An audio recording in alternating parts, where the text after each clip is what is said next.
Hello and welcome to coverage here on the Commentary Hub, alternative off-tube commentary, remote commentary as we bring you tonight's Scottish Premiership encounter. It's the Old Firm derby, Celtic against Rangers, and Russ and your host for this evening. Should be a cracking game in prospect this evening. Hopefully you're all doing okay this evening. We've got our commentators standing by. Mike Ornament is the man who will give some headline team news very, very shortly. He's joined by Matthew McCallum as well. Will be getting ready for his commentary of debut. Let's hopefully he has a fantastic start to his commentary debut here on the TC Hub, and I'm sure we'll have him on plenty more times as well in the future. First game since Sunday, and hopefully everyone he's had a fantastic week so far. Some brilliant games of action which I've been watching and listening to over the past couple of days as well, including Rotherham United's 5-0 win yesterday against bitter rivals Doncaster Rovers, which sees Doncaster remain bottom of the table, and the Millers remain top of League One, 3 points clear now of second place Wigan Athletic. But our attention tonight turns to the Scottish Premiership and the Old Firm derby. Let's get ready for the kick-off then this evening, and let's fetch in your match commentator for the very first time this evening is Mr. Mike Ornament, and he's got the headline team news for us. Mike, good evening. Good evening, Russ. Good evening, everybody. So the two sides line up today with, we'll start off with Rangers. McGregor keeps his place in goal, then Tavernier, and then we've got Golson, Bassi and Barisic along the back with Arfield, Kamara and Aribo, the men in midfield with Diallo, Kemar Roof who's come in, and Kent up top as well. And then as for Celtic, it's Hart, Juranovic, Carter Vickers, Starfelt, Taylor, O'Reilly, McGregor, Hatete, Abada, Giacomakis, probably completely butchered his name by the way, and Neves Felipe. I'll try and get his pronunciation right before the end of when I go through these teams again. The Rangers subs, by the way, are Lundstrom, Jack, Davis, Itton, Sands, Balogun, Sakala, McLaughlin and Lowry. And then as for Celtic, it's Scales, Sorrow, McCarthy, Bain, Maeda, Forrest, Ralston, Walsh and Doak. And then the match officials, we've got Bobby Madden is the referee. We've got David McGeechee on as well as the assistant referee, alongside Daniel McFarlane and also David Monroe, who's fourth official for this one. So that is how the two sides are lining up, and also who the match officials are. Thank you very much there, Mike Ornament. We're back with Mike very, very shortly for the kick-off in this Old Firm derby. Don't go anywhere. Your commentary team of Mike Ornament and Matthew McCullum will be with us very, very shortly. Building up to kick-off then, we're looking ahead to this game, and Celtic are currently just 2 points behind Rangers and looking to go top of the table. Rangers 2 points clear at the summit and won the first derby of the season by a goal to nil, and Giovanni van Bronckhorst, the former Dutch player, is managing his first Old Firm game this evening. He's in charge of Rangers. Looking ahead to this game, then I was reading earlier and saying that Joe Hart has got the most clean sheets in the Scottish Premiership so far this season. Let's mention our co-commentator for this evening, Matthew McCallum, is alongside us right now. And Matt, very good evening to you. Welcome to the commentary. Welcome to all our partner channels as well, Storm FM, JB Sports, JDAF Football, and also the commentary up too as well, and also on the Twitch channel as well. Some great, hopefully you'll enjoy your debut this evening. Looking ahead to this one then should be a very, very good game and a very good encounter between these two sides. Obviously, we won't divulge on air for your team is, but during the evening, people will probably get to know the team that you follow in Scotland and the team that you support. But first of all, Matthew, welcome to the commentary. How you doing, mate? You doing okay? Good evening, Russ. Thank you for having me. And yes, I'm doing very well, thank you. And yes, we've got a very exciting match in store this evening. Hopefully it lives up to the expectations. Yes, and obviously, Matthew, you're looking ahead to this game. And as I mentioned, Rangers sitting 2 points clear at the top and won the first All Firm derby of the season 1-0 earlier in the campaign and are doing fairly well recently, and Celtic just that 2 points behind with a better goal difference. So Rangers will hoping to be adding more goals to their goal difference tally and taking some off Celtic this evening. As we know in derby matches, form goes out of the window in any competition, in any league where there is derby. So which of the key battles are you looking forward to seeing today from both from the teams as well? And what do you make to that comment which I made about Joe Hart having the most clean sheets in the Scottish Premiership this season? I didn't actually know that myself, Russ. Joe Hart's a very good goalkeeper. Obviously, he's a England international. He's won league titles in England. He's going to be tough to beat this evening. But the key battles I'm looking forward to is Ryan Kent against Greg Taylor and Amad Diallo, the young 19-year-old who's on loan from Manchester United, facing against Juranovic. I'm not 100% sure that the Celtic defence would be able to handle the pace. However, there could be a couple of key battles in midfield with Joe Aribo battling to get past Hatate and Scott Arfield trying to get past Jan Kunovmis. So only time will tell. One thing I can guarantee about this match is that it's going to be a very fast-paced game and the tackles will be flying in from the very first minute. Yes, and we're looking ahead to this game then, looking forward to seeing how these two sides play out this evening. Celtic are winless in 6 all-firm meetings, the longest one without victory since March 2000. Obviously, it should be a very good game. Celtic extended Rangers unbeaten in this fixture to 7 games in all competitions with 6 wins and a draw, so 6 straight wins for Rangers when they won through Philip Lander in August, and then late in August, and then there should be some key battles, and obviously Giovanni Van Bronckhorst has come in, and I've got a bit of stuff for Giovanni Van Bronckhorst, which he'll be hoping to break this evening. Tonight is Giovanni Van Bronckhorst's first All-Fame derby as Rangers manager. None of the last 4 Ibrox bosses have won their first league game against Celtic. So, Matthew, obviously Rangers fans will be hoping that can change tonight.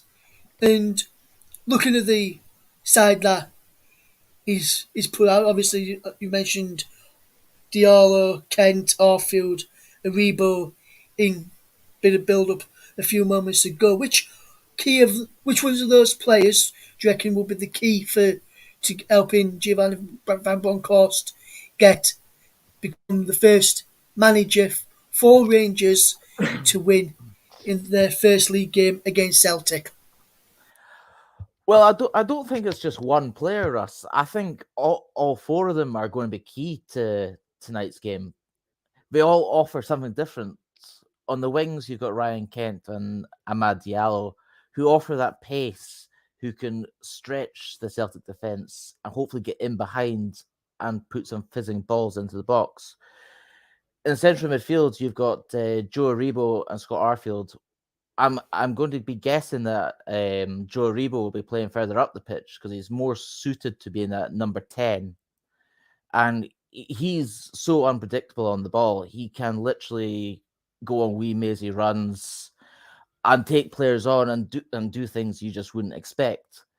And Scott Arfield is a more creative one. He's got that head on him where he can pick out a pass out of nowhere. He can see things that possibly other players can't. But one thing I am surprised about tonight is, and with the signing of Aaron Ramsey, I thought he could have played a crucial role in tonight's match. I'm quite surprised not to see him on the bench. Yes, and we were speaking earlier and you thought Giovanni Van Bronckhorst might have been bluffing and saying that he wasn't going to be involved, and then a curfew later on that said that he was going to be involved. He was right in his pre-match press conference that he wasn't going to be involved tonight. Just looking at I'm just reading a comment here from former Rangers striker Kenny Miller, who believes that Kemar Roofe will fetch the best out of the Rangers midfield. He says it's pretty much as expected for Rangers. Thought Kemar Roofe would have started on the weekend. Maybe they were saving him for tonight. I think you'll get the best version of the Rangers midfield you saw before the winter break. Roofe is more of a goal threat and seems to know the role and will play better than Cedric Itten, and he reckons that will suit Arfield and Aribo. Do you agree with Kenny Miller there that the starter for Kemar Roofe will be playing better and will suit Arfield and Aribo more than Itten up front tonight, Matthew? Excuse me. Honestly, no, I don't.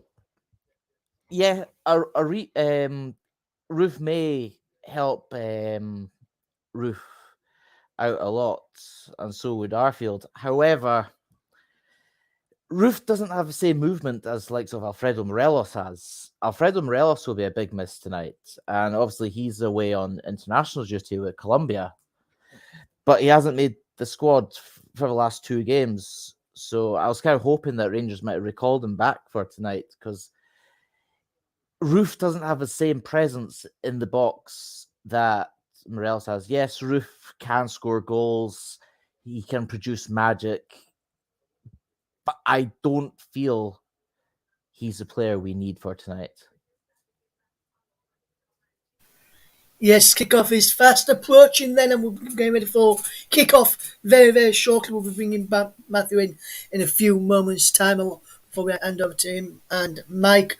But just at the moment, we're just going to take a quick break, and then we'll be back here on the Commentary Hub, the home of alternative commentary and remote off-tube commentary of Celtic against Rangers in the Scottish Premiership.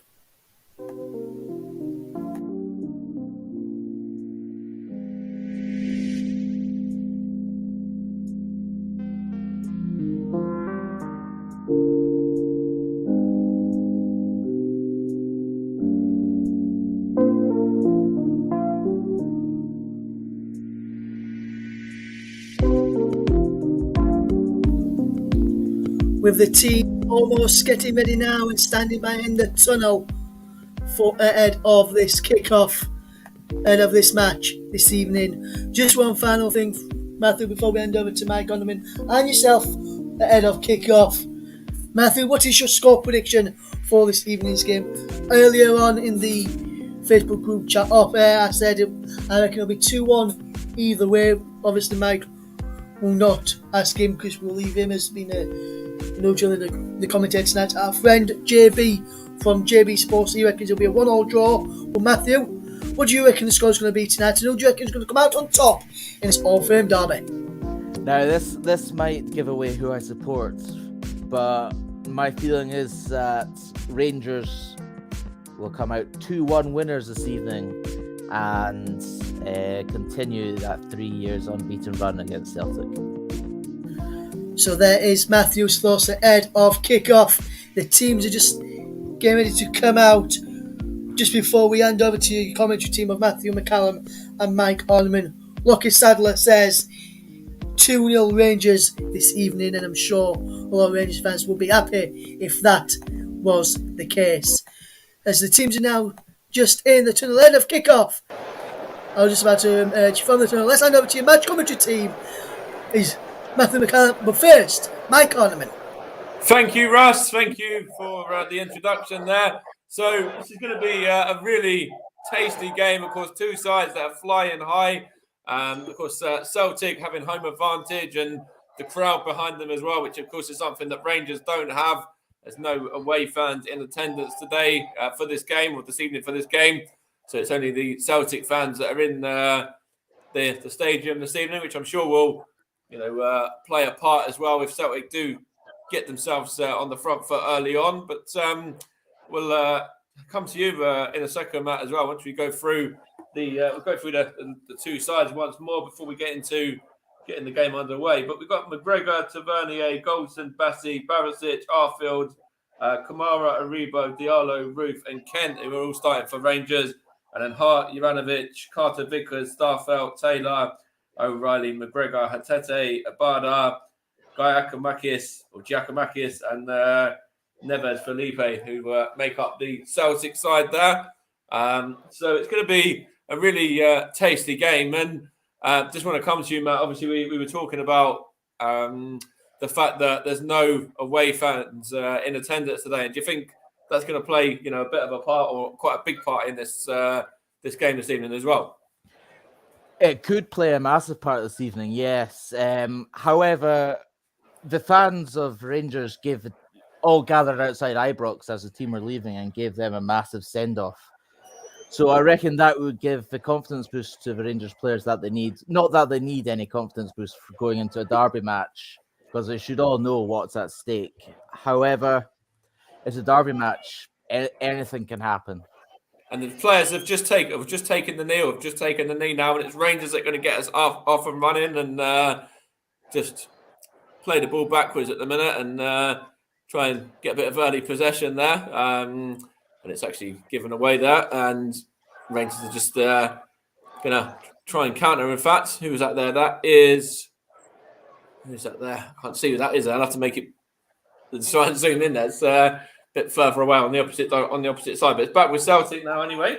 And I'll grow into this in a minute once the ball's gone out of play there. So it's going to be with Rangers keeper McGregor, and we've got to touch on actually McGregor keeping his place after, of course, the 3-3 draw at the weekend. And do you think it's the right decision, or do you think it's a bit of a bold move for Giovanni Van Bronckhorst to keep him in between the sticks today? Not at all. Yes, he made a few absolute howlers at the weekend, but McGregor's got the experience to know what he did wrong. He'll have learned from his mistakes on Saturday at lunchtime, and he's a big game player. I mean, you just have to look at the Sparta Prague game in the Europa League a couple of months ago and the double save he made. I mean, for someone who turned 40 years old on Monday, he's still at the top of his game, and he's bailed Rangers out many a time, and I reckon he'll continue to do the same. And it's going to be a big test for him if Celtic can start early. And they've actually just got the ball down and out wide there, and it's actually gone out of play. I think it was Ariba that just saw it. In fact, it was Glenn Kamara just saw that one out of play there. And it was down the left-hand side. I think it might have been Hatete that was trying to get in as well for Postecoglou's side. Probably completely butchered his name there. But with Giovanni Van Bronckhorst as well, former Rangers player, and I'm sure the Rangers fans, are delighted to have somebody of his caliber in charge. He was successful as a player and spent many years playing the game at Rangers himself before moving on and then going into management. Yes, that's right. He's a great addition to have, and just the work he did at Feyenoord alone is enough to make me personally confident that he's a good fit for Scottish football.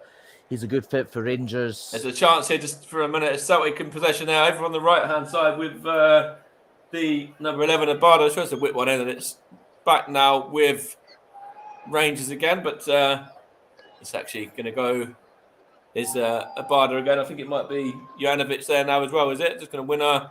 In fact, it's not even a corner. Come off of Barisic there and behind for a throw. Early pressure from Celtic, and of course, with the crowd there and the back end as well, this is a dangerous opportunity here from this corner. It's just taken quickly as well, and back with, I think that's Abada again, going to whip it in there, and good defending, is it? No, it's second time lucky for the Rangers man there, and hooked clear by Ryan Kent in the end, and back with Celtic once more now. But Celtic have certainly, started the brighter of the two sides in this game in 3.5 minutes or so. Yes, that's right. Celtic have definitely started the better team, and it's to be expected. It's just an opportunity here, and it's with that. Can't see who that was there, but it's all the way back with Carter Vickers now anyway, and he's played it to, as he said, the back part of the staff out there, and back to Carter Vickers again, and I think that's on to Abada now. Going to run into the area, and Abada's going to try and get across in, and it's taking a deflection there and gone behind for a corner, and Sorry to cut you off there, but yeah, just another opportunity there for Celtic to get the ball moving forward. And again, it looks like Abada is one of the men that's really getting involved early on. Yes, that's right. He's definitely going to be a danger man, and I guess it was a man chance that here was... from the corner, and it's a goal for Celtic. It's gone in, and there's a Rangers man down there, but the goal has been scored by Celtic after 4 minutes there. And just want to see what the Rangers man was that was down, but it looks like it might have been. I think that was Glenn Kamara that was down. Glenn Kamara that was down, and it looks like the goal has been scored by who was that? There was that the number? Wasn't that was Habade that scored the Japanese international. Oh yeah, so he's. Oh, that's. Is that a foul? Just want to have a look there. Yeah. I think this could be ruled out, Mike. Let's have a look there if it's going to be ruled out for a foul. What was it? A clash of heads. It was Hatete, sorry, that scored the goal on number 41, and it was a good finish. It took, he took it very, very well, and it nestled into the bottom corner. But we have to wait and see whether it does get ruled out, because there was a Rangers man down there injured as well, and we'll have to wait and see whether anything's going to happen with that.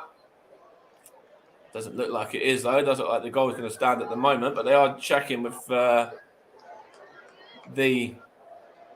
VAR, I guess that is. I'm not too sure who's actually on VAR. I'm not too sure if you know that, because it didn't. No, there's no VAR in Scotland, so we're going purely on what the assistant referee is seeing. Oh, on the assistant referee, so David McGeechee and David McFarlane, they're the two men that who is in conversation with their Bobby Madden. That's right. It looks like the goal might stand. It looks like it's the two Rangers players there that have kind of collided with each other. I don't think there's a Celtic player involved in that, personally. Yeah, I don't think there was either. So I believe the goal stands. So it's 1-0 to Celtic. That's a good finish as well. Took very nicely by Hatete there, the Japanese international, as you said. Credit where credit's due. It was a sublime finish, and I don't think McGregor could get any fingertips on it. And that's an interesting thing there as well. That, of course, we said about McGregor conceding 3 at the weekend, and now he's conceded 1 here early on as well. So it's going to maybe test him a little bit now, and test the kind of, backbone of him as a character, I suppose. Obviously, he's an international, and he should be absolutely fine, and it shouldn't really affect him too much. But to concede 3 and then to concede 1 this quickly as well, it's going to be something that possibly might play on his mind a little bit. Yeah, so it could quite easily play on his mind, but McGregor's got the mentality that he'll come back stronger. He'll realise that he probably had no chance of stopping that goal, because it was a terrific finish by the Japanese international. And I'll throw you back to a couple of seasons ago when Rangers were 2-0 down to Braga and in the Europa League, and came back to win 3-2. So anything's possible. Anything's possible. Well, it's only early days, of course. There's only 7 coming on for 8 minutes of the game, so plenty of time for Rangers to get themselves back into this game and to pull themselves back to the top of the league again as well, which, of course, Celtic have taken away from them going 1-0 up. So, as things stand, Celtic are decided up the top of the league right at this present moment in time. And it's with Hatete again now, just over on the left-hand side, playing it into midfield there. And it's now back to Carter Vickers, I think that was, and I think Taylor trying to knock it on as well. And it's with the goal scorer again. Is that there? Yes, that's right. Celtic really look up for this, and Rangers are looking a bit lethargic. I don't think their heads are quite in it, and they need to pick up soon. And of course, Rangers, unbeaten this season, haven't lost this season yet in league action. And actually, you can throw it back to their last defeat, which was actually a 1-0 defeat back in. I can tell you when it was. Just give me 1 second. I know I literally wrote it down a second ago, but it's going to be interesting to see how they can bounce back now, because that was their first defeat in something like 40-41. That defeat when they lost 1-0 before.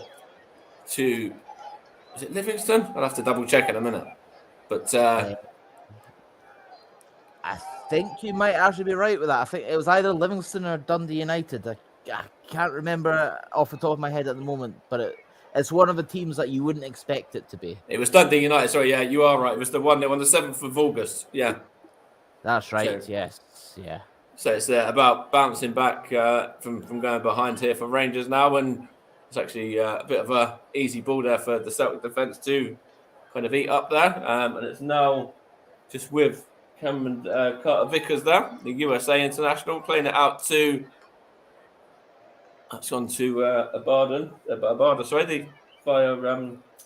think O'Reilly was that involved as well. Maybe it's out Quite for a Rangers throw there. I just noticed there that Callum McGregor, the Celtic captain, has gone for an Avenger look and is sporting a lovely face mask. The marks. I saw that as he was coming out. I didn't know if that was an injury or what that was about. Excuse me, Ryan Jack was just on the attack there for Rangers, and it was actually McGregor that just helped him out to get the ball behind. Ryan Kent was on the attack. Yes, Ryan Kent could be crucial tonight if he's at his best. And it's out with Barisic there, and it's just gone behind for a Rangers throw there. And it does look quite an interesting, kind of pretty funky kind of mask there. Pretty, I don't know whether that was because of an injury, but it looks pretty cool anyway. It does look cool, doesn't it? I believe Cal McGregor picked up quite a serious facial injury in a Scottish Cup tie against Alloa a couple of weeks ago. So it's because of that, and that's actually why he was out for the last few games as well. Okay, yeah. It's with Goldson there, just heading that one forward and out wide to Ryan Kent again. And good feet from Ryan Kent as well. Now on to Barisic once more, trying to find Kent, but it's gone behind off of the Celtic defender for a Rangers throw there. Celtic 1, Rangers 0.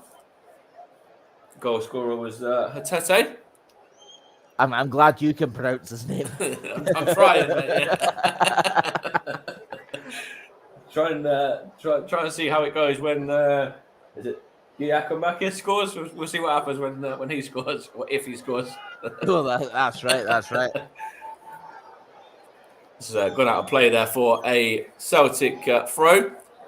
It's quite difficult actually to spot these. You know, I don't mind it with Rangers because you can spot their numbers relatively easy, but with Celtic, you know, obviously the hoop shirts and the numbers on the back, it's not very easy to spot the numbers of who they are. It's really not, does it? Even I'm struggling to see what the numbers are saying. Yeah. Well, we know it's Ryan Kent in possession for Rangers right now anyway. And he's just lost out there. In fact, he's won the free kick against McGregor that time, the Celtic captain. You can spot him from a mile off, so maybe they should all wear face. Maybe they should all wear face masks. All different coloured face masks of our favourite Avenger. Absolutely. Or maybe if they score, you might have an Avengers celebration. You never know. Oh, who knows? Maybe Captain America will come out to play. Yeah. It's going to be a free kick here for Rangers. It's going to be whipped in by Barisic there, and it's all the way through to. Who was that there? It was on the right back to Vernie, I think it was in the end, and now it's just hook clear, but only sort of half clear really. And Celtic are just going to get a second bite of the cherry, and they can clear it out better that time, and all the way back to the defender, which I think is that Bassey or is that Goldson on that side? I think it might be Goldson actually. I'm not too sure. Goldson will be playing. Yeah, that is Goldson on the right, that side. Yeah. and Bassey on the left. And then obviously the midfielder was Aribo as well, was involved a minute ago. Now it's out left to Barisic, and then back to the midfielder of Kamara there as well. And it's now back with McGregor from Bassey. And hook clear, looking for Aribo, and given away there. And it's now back with Celtic, and all the way back with Joe Hart. Joe Hart, of course, started his career in the lower divisions of the English League, playing at Shrewsbury Town. Takes a lot for somebody to do that, and then obviously make a big step up to play for teams such as Manchester City, and now obviously another huge side in Rangers as well. In Celtic as well, I should say. And obviously played for England as well. So Joe Hart is obviously one of those players that has really achieved a lot in the game from a very low starting point, which is always nice to see. Very much so, mate. Very much so. I also like to give a wee shout out to the player on the bench for Rangers, James Sands, the American international who signed for Rangers from New York City FC. Could potentially make his Old Firm debut today. He's got the talent to be a very good player, and I'm intrigued to see how he gets on. That's today. a shot of goal down. That's a good save from McGregor, and it's a great double save actually. The second save from McGregor as well was the Celtic man there was following it in. I think it might have been I don't know whether one of them was Giacomakis or the original shot or the second shot, but McGregor there was big, he stood tall, and he made two fantastic saves there to deny Celtic from making that two. Yes, that was Alan McGregor at his best, and long may that continue because he is going to be crucial tonight on keeping Rangers in this game with how the match has started. And it's won back by Rangers, and actually it's now with Barisic there, and it's gone behind for a Rangers throw. Just going to see these two saves again now from McGregor. The first one was from a sloppy ball, actually, from Tavernier, I think that was. And so then he was very alert and reacted well to the danger. I think it was Habada, the goal scorer, the first one. And then following in was, I think it might have been Taylor, maybe. I'm not 100% sure. But two very, very good saves nonetheless for Alan McGregor. And that's going to do his confidence the world of good after conceding early and, of course, the weekend as well. Yes, that's right. That's right. It's very hard because, like I said earlier, and I'm probably going to keep going back to this point. It's just so unpredictable in derby games, and with there being no away fans there, it looks like it's being playing more apart than I thought it might. Here's Ryan Kent, good feet from him, and well defended by Juranovic, and it's just taking a deflection off of Kent there, who looks to the officials, to Bobby Madden there, saying about a potential free kick, and nothing was doing, and it was a Celtic throw, which was kind of wasted really, but they got possession back in the end, and in fact it's now gone behind for a Celtic throw off of, I think that was off of, I'm not too sure, the midfield at that time. I'm not so sure that was it Arfield maybe? Possibly, I briefly missed who it was. That's all right. Yeah, so it's with the Celtic keeper Joe Hart now, just from Juranovic there, and knocked on to, is that Carter Vickers, I believe, or Starfelt, one of the two defenders anyway, and then out to the goal scorer Hatese, I think that is in possession now. I'm just going to knock it back once more to centre backs, just playing simple balls between the pair of them at the moment in their own half. And going to try and look up, and in fact he's been forced to go across to his centre-back partner again, who it's good bit of play there. Juranovic now for Celtic, and it's a chance for, that was Abada, and then it was a good delivery in, and I think it was Giacomakis who was forcing McGregor there into another very, very good save, and see what happens here from this corner. It's a chance there. It's just gone over the top there from, I think that's Giacomakis again, who might have been offside there. But again, Alan McGregor that time, a third very good save in the space of a couple of minutes there. Yes, that's right. And Rangers are sitting far too deep in this match. They need to really start taking the game to Celtic, because the longer they sit deep, the harder it's going to be to break out and get at their faces. And of course, we mentioned earlier on in the programme about obviously the record between Rangers and Celtic in recent years, but Celtic have actually still won the most amount of games in the derby here, the Old Firm derby. They won 27 to Rangers is 21 from the last 58, with 10 of those being draws. So Celtic still have the edge in terms of longer term results. Yes, they do, and I'm actually quite surprised by that stat. It's also one that I wasn't aware of, so that's as an interesting stat to know. I didn't realize that Celtic had won more. Yeah, six more victories. Yeah, it's just a Okay. free kick here for Celtic now. Looks like it Rangers. could be quite a dangerous free kick as well. It does. It's a good position there. It looks like it's going to be one that's going to be whipped in by Taylor, the left back, I believe. See what happens here. But of course, Carter Vickers and Starfelt up from the back, and it's whipped in and whipped long and sort of just evades everyone and goes behind for a Rangers goal kick there. And you're saying obviously there that you thought it was obviously a dangerous area, and he just got it all wrong when he didn't. He there, Taylor, just wasn't able to find his own man there. Just got too much on that one.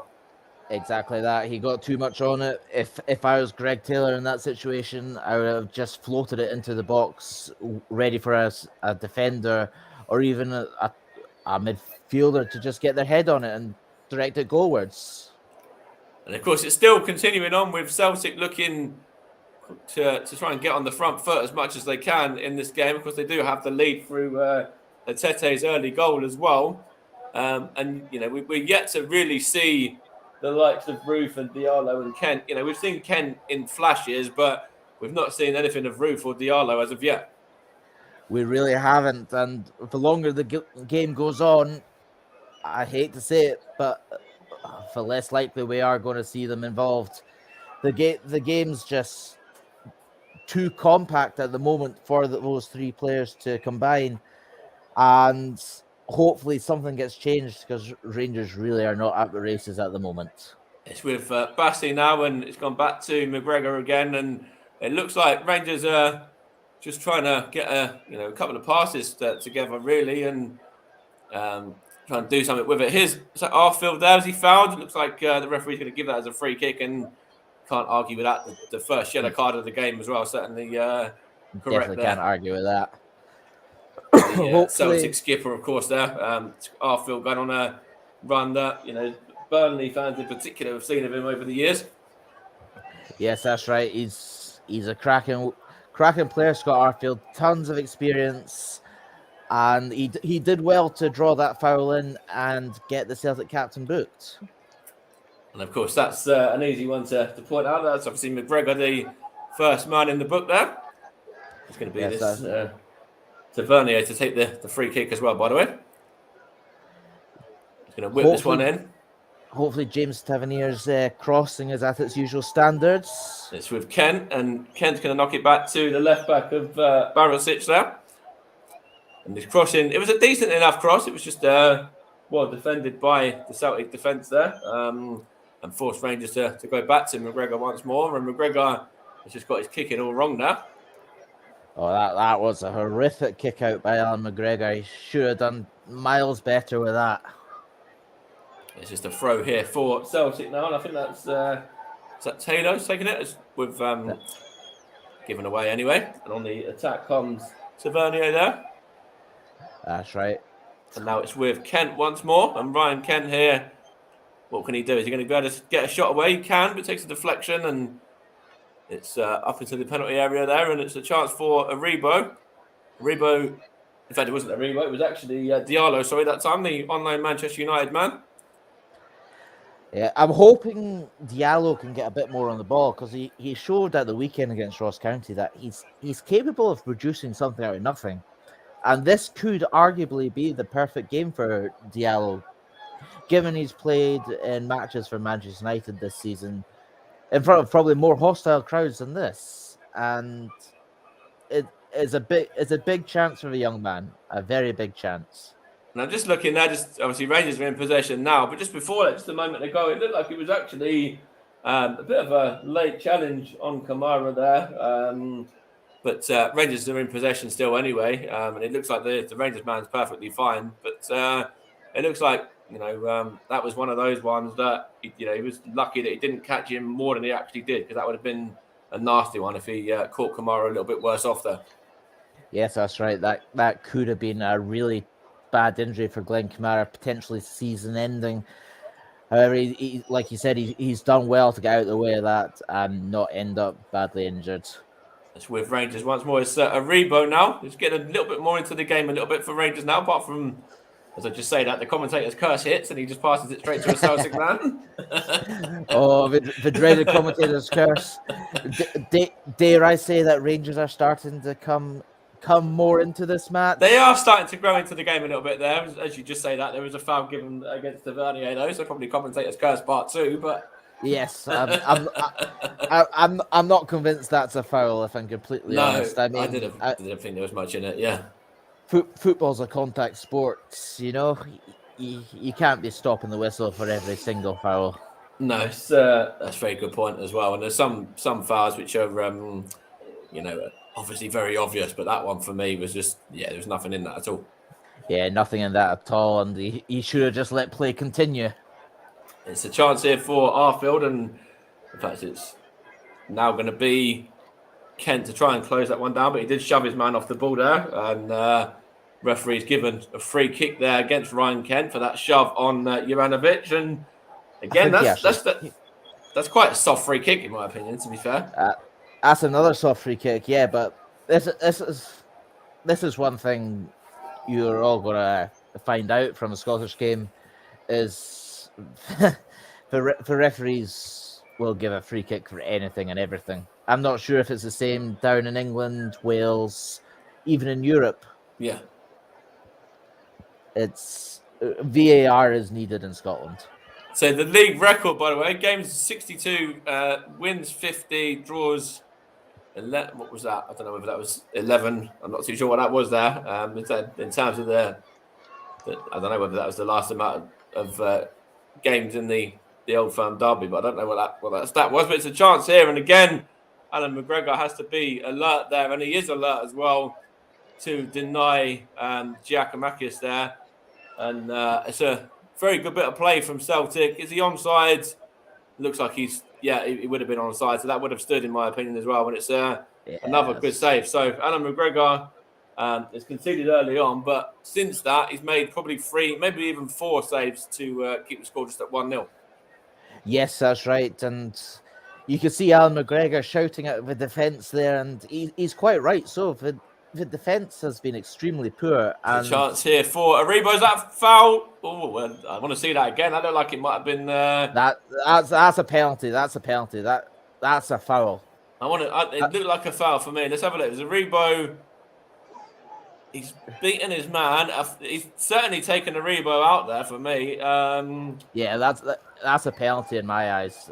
I don't know how the referee's not giving that. That's as clear a penalty as you'll ever see. You were just saying about the referees giving everything, and then they decided they don't want to give anything now. So exactly, commentators curse. Commentators curse. But that's a clear as day penalty in my book. It did look like Diallo was not Diallo. Sorry, Aribo was unlucky not to get that one. Yeah. Yes, and it goes back to what I was saying pre-show. Aribo can literally take his man on anywhere, and literally, the best way to describe Aribo is he's got magic feet. And you see that from the Nigerian national team as well. I would arguably say he's Nigeria's best player. And of course, there's a few of them as well. Bassey's another one, of course, Nigerian international that's playing as well at defence today. But it's now with the Celtic defence there, and I think that's Starfelt on that side.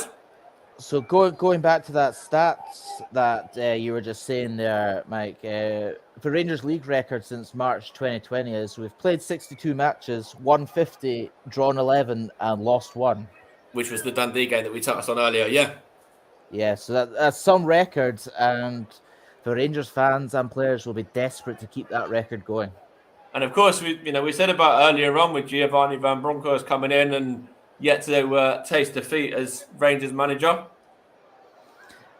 That's right. He's had a fantastic start to his managerial career at Rangers, and at the moment, it doesn't look like that's going to continue tonight. And if the Rangers players continue playing the way they are, I can see a few hot-headed discussions. O'Reilly here now from. There's a good tackle there from was that Aribo there, and now it's a bit of space for Kent, and now that's with Diallo trying to find Kent and just goes behind it and seen behind by Joe Hart there. But again, Rangers trying to get themselves forward and further up the pitch a little bit quicker there. That's right. And it looks like Diallo, Kent, and Aribo could have actually swapped positions and are rotating. It looked like Diallo came out to the left there, Ryan Kent to the right, or playing through the middle with Joe Aribo playing as a right winger / number 10.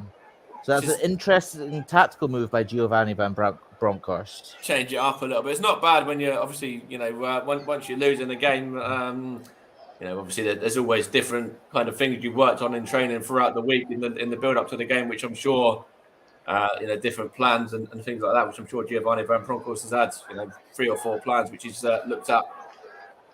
Yes, that's right. I'd imagine Giovanni Van Bronckhorst has several game plans in mind, but I don't think he would have been prepared to going 1-0 down after 4 minutes. I don't think anyone can prepare for that. No, that's a fair shout, actually.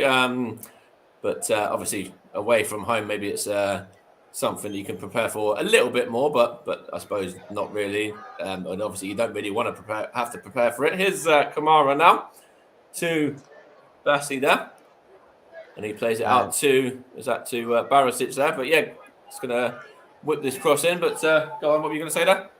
I'm going to say Calvin Bassey is another player who Rangers signed from Manchester City, and he's actually a left back, so he's playing out of position today. He's playing in central defence, left-sided centre back, yeah.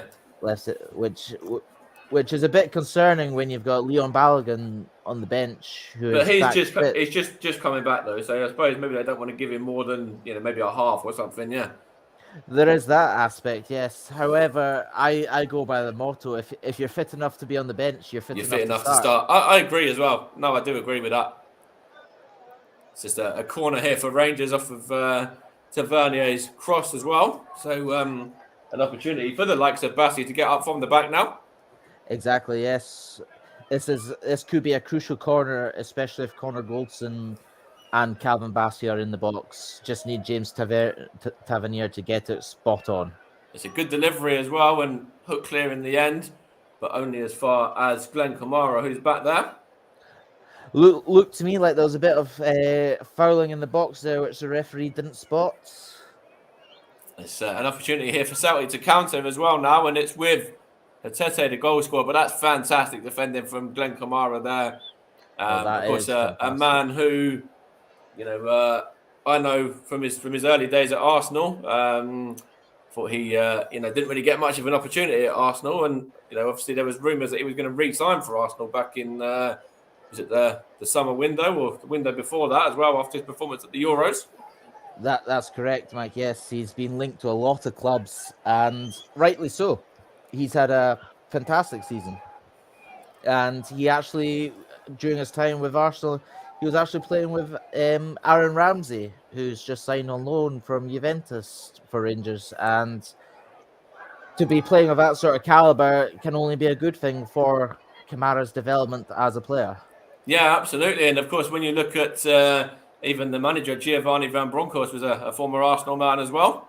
That's hooked clear there by Goldson and behind for a Celtic corner. But, as you were just saying there, to play alongside Aaron Ramsey can only be good for the likes of Glenn Kamara and also to learn off of somebody like Giovanni Van Bronckhorst, who in his heyday was a top midfielder himself. That's right. The same with Rangers assistant manager Roy Mackay. We all know what career he had with Bayern Munich and so on, scoring a barrel load of goals in the German top flights, Holland international. There's a lot of good coaching staff and players around for them to learn off.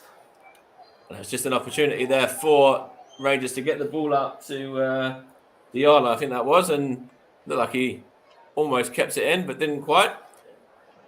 Excuse me, they're just showing Maeda there as well, one of the Celtic subs.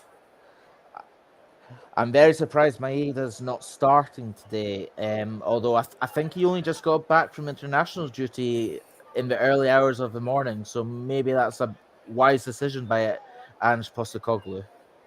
That's quite interesting as well. Obviously, with players that are just coming back from international, do you throw them in? Do you put them on the bench? Do you give them an extra few days off? It's an interesting one with that, as it looks like Bassi just shoved his man to the floor there. But it doesn't look like a penalty for me. I think it was, that would have been a lot softer than the one that Joe Aribo didn't get earlier on. I 100% agree with that, Mike, and I can see riots happening if that penalty was given and the other one wasn't. He's just out on the right-hand side now with Juranovic there, and also O'Reilly's involved now too. Yes, that's right. O'Reilly's a very good player, but briefly going back to your comment on the international players, if I was a player, I think I'd be wanting to be thrown in the deep end, especially with the game that's being played and the magnitude of it. That's quite an interesting, interesting way of looking at it as well. Of course, there's the AFCON which is going on at the moment, and over here in England, there's been games that players have come back at like midday or 1 o'clock, and then have been on the bench and involved, and it hasn't gone well for them. Thomas Partey against Liverpool being a prime example of that, coming back from AFCON and then also coming on against Liverpool in the second leg of the Carabao Cup semi-final there, and getting himself sent off after making two pretty stupid challenges in that game, to be fair. Yes, that's right. It was very stupid, and I've just seen a replay of that Calvin Bassey tackle. Giacomakis, yeah. And I actually think, seeing the replay of that, he's got away with that because he's kind of almost got his hands wrapped around his chest and rugby tackled him to the ground. So that's potentially we could have had two penalties in this first half, and yet neither have been given. Yes, that's right, and I think the Rangers defence got away with one there. It's gonna be interesting to see how they can sort of bounce back from obviously being 1-0 down here now. Sort of still about 9 minutes of the first half remaining. That's right. It's going to be an interesting nine minutes, Mike, because Rangers really need to pull a goal back from before half time and not concede. But they're in the right areas at the minute. They're trying to box Celtic in here, and they have won a throw as well. So that's good pressing from the Rangers front line there, and just to kind of box Celtic in and to keep them in their own half there. Although they have just got it clear now, though, but it's only as far as Rangers again. So they are not really able to get possession for too long, Celtic, or get it and keep it anyway at the moment. That's right, and this could be crucial for Rangers. They need to get the ball into Celtic's half and pressurise that defence, because the more you pressurise the defence, Celtic are very weak at the back, and if you can make them make one mistake, you've got to take that chance. You have to take it. A poor kick out from McGregor, but he's got away with that one. He's back with one of his own teammates in the end as well, with Barisic there, and just easily been played simple to Kamara there by Bassi that time, and then out to Barisic there on the left-hand side now. Onto Ryan Kent, who's looking to try and get across in here. It's good feet from Ryan Kent, actually cuts inside and knocks it back to Diallo, and Diallo wins it back as well now. And now it's with Aribo again, and now here's Glenn Kamara.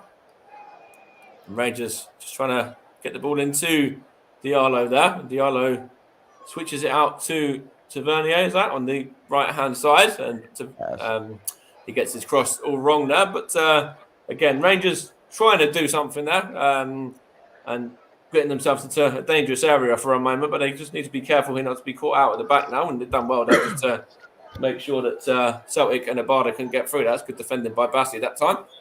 That's very good defending, and going back to that chance by Rangers there, I wish Diallo had taken a shot on there, because you need to take the risks in a match like this. You need to shoot from the edge of the box. You can't always work it into the box as per se, because it doesn't always get you anywhere, and it leaves you. There's a chance here now, and it's just going to be put a good defending there, and Barisic has got it back. What he did there is just trying to knock it back. In fact, he's giving it away, and now is that Juranovic? Just got it there, and There's also, I think Hatete is there as well involved, and McGregor, he's in possession now, sorry, I should say, and then he knocks it out to Cameron Carter-Vickers and then on to Starfelt there. But not too dangerous at the minute for Rangers. They're doing quite well. They've got quite a few men back, and I'm sure that's quite a structured way of defending the way they've got it set up at the moment. I would agree with you there. It's a very structured way of defending, but I think it's a bit too defensive. I would personally, if I was Giovanni Van Bronckhorst, be telling Diallo and Kent. They've won the ball here, though. That's a good tackle from Glenn Kamara, who's trying to switch it out to Tavernier. And what can he do here? He's going to try and knock it on to... That's Diallo, is that? Yes, that's out a little bit more wide this time, and keeps the ball there. If it's done well, he wins the throw as well. That's good play there from the Manu Loney. Very much so. Although I'm going to be quite critical on him there. I think he's taken too many touches, and he could have actually played the pass into Glenn Kamara there. I think he needs to get his head up and see what's around him. It's with Rangers again now with Kamara. Gets the ball from Calvin Bassey there, and now the defender Barisic there, and on to Kent, and then it's him or Roof was involved there as well. I think that's the first time I mentioned his name. There's a chance here for Scott Arfield, a good defender there from Joe Hart, and of course knows Scott Arfield very well. I don't actually know if they were on the books together at Burnley. They probably were, in fact. I think they might have been. Yes, I think so. That's very sort of meaty challenge, but obviously very, very fair as well. One of those challenges that you love to see in football, with the goalkeeper going for the ball there, exactly, and the defender not leaving. Sorry, the striker not backing out of it as well. Again, it's a case of that's what you want to see. After all, it's a contact sport, isn't it? Absolutely, it's a shot at goal now, and it's 2-0. What a finish that was again. And I think that's the second for Hatete as well. That is another fantastic goal there. And again, it looks like Hatete is the man that's got it. Another great finish from him. Yeah, that's a fantastic finish, and I'm sure the listeners have already worked out who I support. However, that is horrific defending by the Rangers. There's no one anywhere near him. There's, in terms of like the midfielders or whatever, there he's got a free roam with the midfield there. It's a great curling finish, but who's marking him? Who's closing him down? Yeah, Connor Goldson should be quicker in coming out to his man there, and he's left again the keeper with no chance of stopping it. I mean, if we continue defending like that, this could end up a cricket score. And it's just not good enough. Giovanni Van Bronckhorst needs to have some serious words with his defence and players at halftime. 100%. They might even have to look at the substitutes bench early on as well, which I'm sure he probably wouldn't have wanted to do, but he might be forced to. Yes, that's right. And just looking at the subs bench just now, I would personally make two substitutes at halftime. I would bring on Ryan Jack for Glenn Kamara, and even though he's just back from injury, Liam Balogun for Calvin Bassey, because yes, Glenn Kamara's made some good tackles and some crucial interceptions, but neither of them have been at the races this first half, and they just. But would you want to change two subs at half time, and especially one of them being straight out and out defensive subs as well? Would you not want to, if you're Giovanni Van Bronckhorst, maybe go for it a bit more, maybe change it to, I don't know, 3 at the back potentially? I don't know whether they've got the defenders the capability to do that.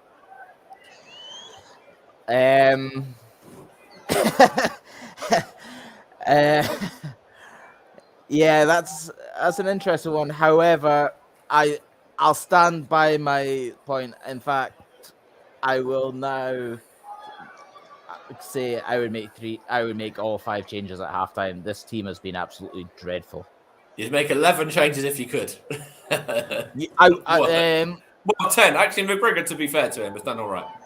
McGregor's kept this score down. However, the Rangers' defence... There's a chance, it's free, and that's Hatete with the assist that time. And it's put into the back of the net by the number 11, Abada. And Celtic are absolutely cruising. They're flying. That's game over. As Rangers don't have a chance of getting in this match, and I love Giovanni Van Bronckhorst. I love what he's about, but he has got it all wrong this evening so far. Those players need to take a long, hard look at themselves at halftime and have serious words, because they're letting And the again, fans if down. you look at that defending now as well, great ball from Hatete, but what's is it the left back there? Is it Barras? Sorry, What's Borna it's Barisic? actually the number 30. Yeah, it's Barisic. It is the left back. Yeah. Yeah. What's he doing there? Yeah. What is Borna Barisic doing there? He should be closing his man. Then you could also argue that Connor Goldson should be coming to support him. Yeah, that's true as well. Yeah, you can definitely give that a mention in the conversation for sure. Yeah. Rangers' defence this evening has been absolutely dreadful, and I have seen some comments on social media over the last few days after Saturday's 3-3 draw with Ross County that they wanted Steven Gerrard and Michael Beale back in charge for this match.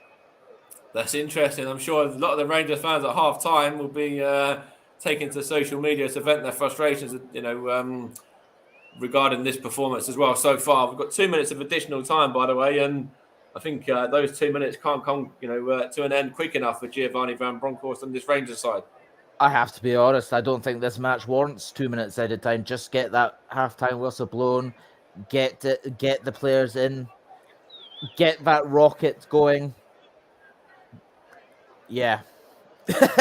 That's completely fair, completely understandable that you've said that, and I just want to touch on, we've got a minute and a half left of this first half, and we've touched on Rangers' poor defensive work, but we haven't really yet touched on too much the Celtic star man, and we will do in a minute once. In fact, that's gone out of place. We don't have to worry too much about that. But I just want to interrupt. How good has Rio Hatete been in this first half?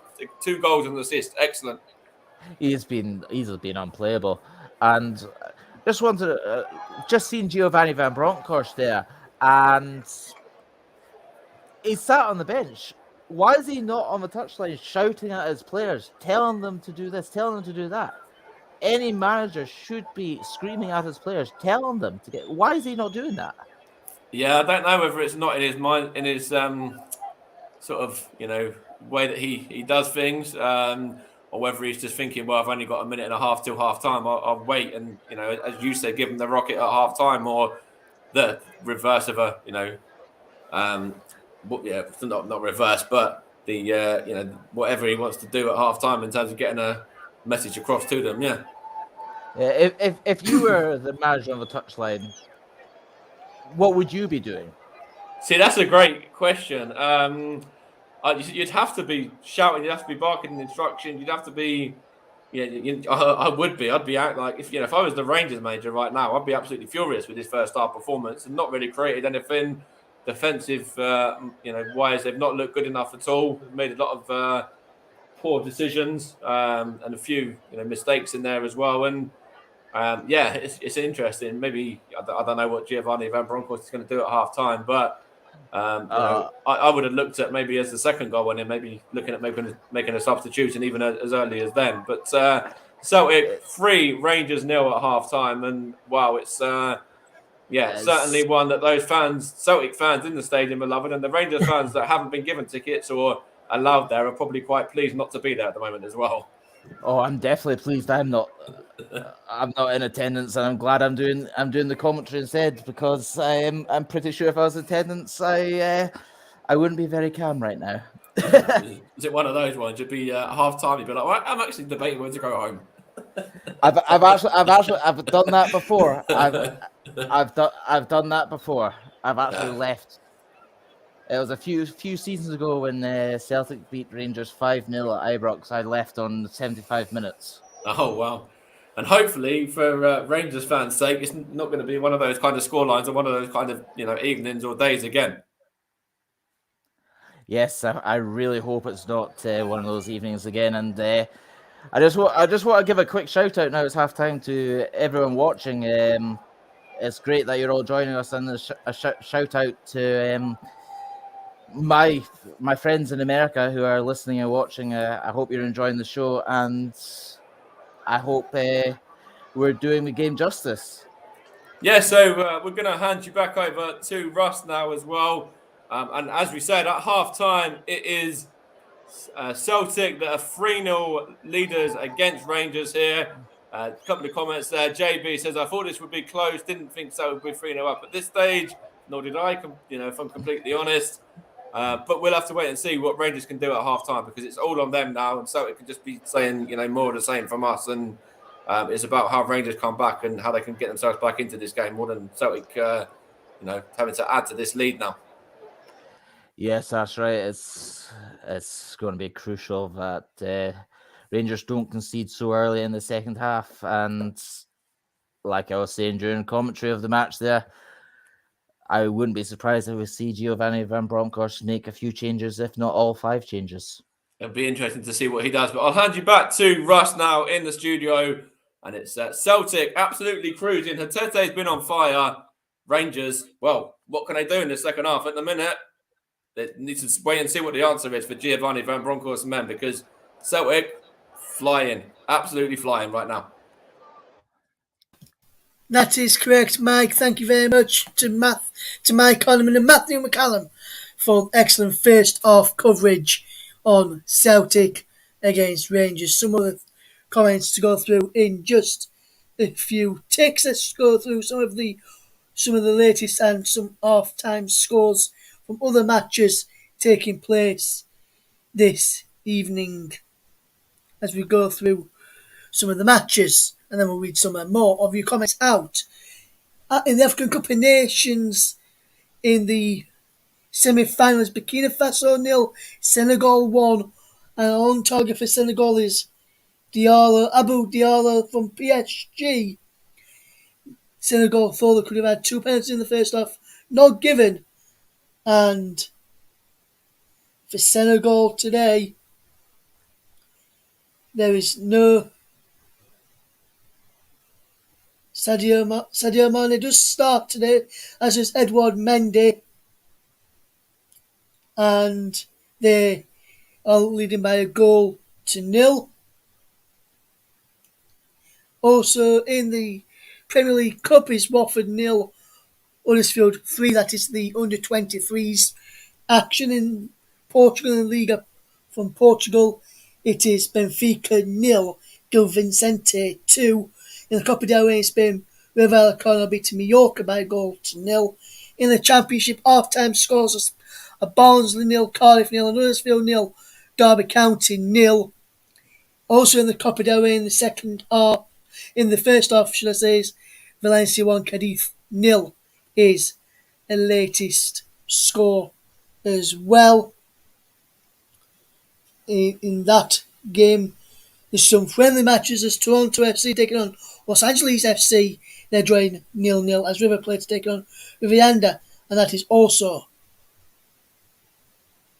0-0 is the latest score. In that one, we'll be handing back across to Matthew and Mike in a moment. Just reading a few of the comments out. Paul James says, good afternoon to everyone. He's tuning in from Canada. Hopefully you're doing okay. Paul, thank you for choosing us for your coverage of Celtic against Rangers this evening. Hi to JB, who Mike did read his comment out, but I'll read it again. Hi JB, hopefully you're doing okay. Says he thought this would be close. Didn't think Celtic would be 3-0 up at this stage. But to be honest with you, JB, Celtic have been superb. Rangers, not so good in that first half, and that's putting it mildly. And Matthew, if you can still hear us right now, they're just Crane, one of your friends, says, Matthew, I am following you guys, mate, back in my office now. So thank you very much for you to get in touch as well, and one of Matthew's friends for getting in touch. And thank you very much. Listen, if you're tuned in but do not want to comment, that is fine. Just tune in and listen to us, and we'll bring you the coverage of this game this evening. Danny's on as well. Where's man? Danny says, ouch, as Rangers are losing by 3 goals still. Hopefully you're doing okay, Danny. Thank you very much for tuning in this evening. We're just going to take a quick couple of minute break, but don't go anywhere. We'll be back in plenty of time for the second half and some reaction to that first half. It's Celtic 3, Rangers 0 at the break.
Welcome back to coverage here on the commentary hub as Celtic lead by 3-0 against Rangers this evening.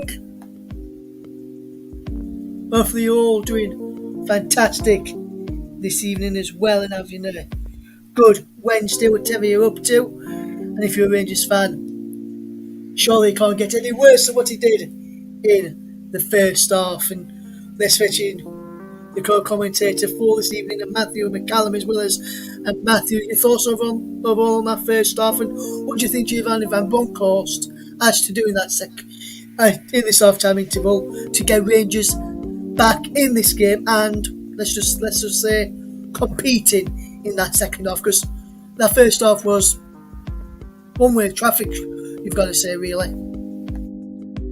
Yes, Russ, that's right. It was. I'm going to be completely very blunt here, but that was shambolic. The defence of Rangers really need to get their acts together, because I could defend better than they did for all of the goals. Celtic are playing Rangers off the park at the moment, and it's going to take a lot for Rangers to come back into this. And I really don't think Rangers can get back into this. And I've just seen one of the comments there, someone saying "ouch." Yeah, that's almost the perfect word of describing it. And there is no way back for Rangers, in my opinion. Yes, and also Matthew, looking at the subs bench that you've got there for the Rangers have got, that we touched upon at the start of the game in this start of the programme, when we're looking through the team news, when I read out the team news. Which one of those on the bench would you say would be the best one to try and get, let's say, a consolation goal for Rangers in the second half? To get a consolation goal, I would probably go for either Alex Lowry, the young 18-year-old, or even Fashion Sakala, who can offer that pace to get in behind the defences. But if I'm completely honest, we're really missing Alfredo Morelos. He is our talisman. He is the key player in this Rangers team. However, Giovanni Van Bronckhorst needs to have a serious talk with that team, because if they continue playing the way they have that first half, this could be 6 or 7. Yes, absolutely. We've got just had another comment in from Loki Sadler, who says need to pull their socks up this half in regards to what Rangers need to do in the second period.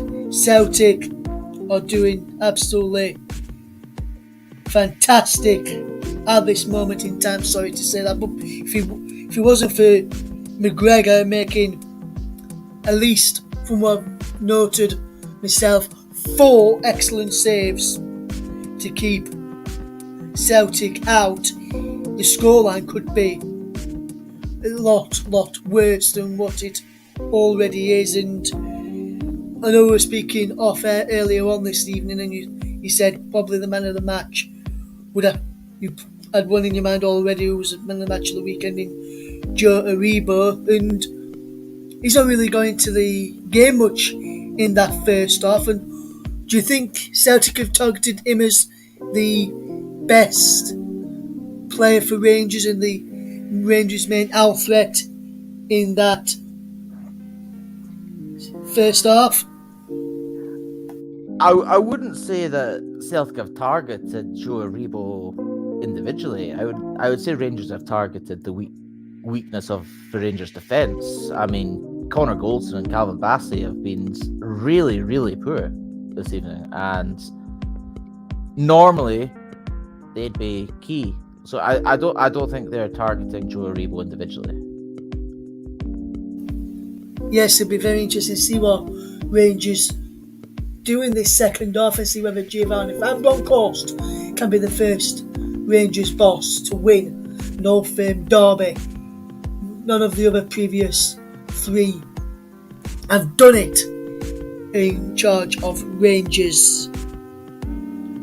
So, looking ahead to the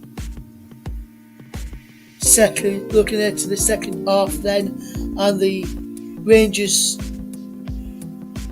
new boy Aaron Ramsey is in the stands this evening, and one man who I saw in the stands ahead of kick-off will be loving this scoreline at this moment in time is pop icon, or music icon should I say, and Celtic fan Rod Stewart. Saw him in just before kick-off on the monitor here in our studio, in my Yorkshire-based studio, and for the TC Hub. And do you think someone like Aaron Ramsey would make a difference to the way Rangers have played in that first half? Do you think if he were playing, it would have caused quite a few problems for Celtic in that first half, Matthew?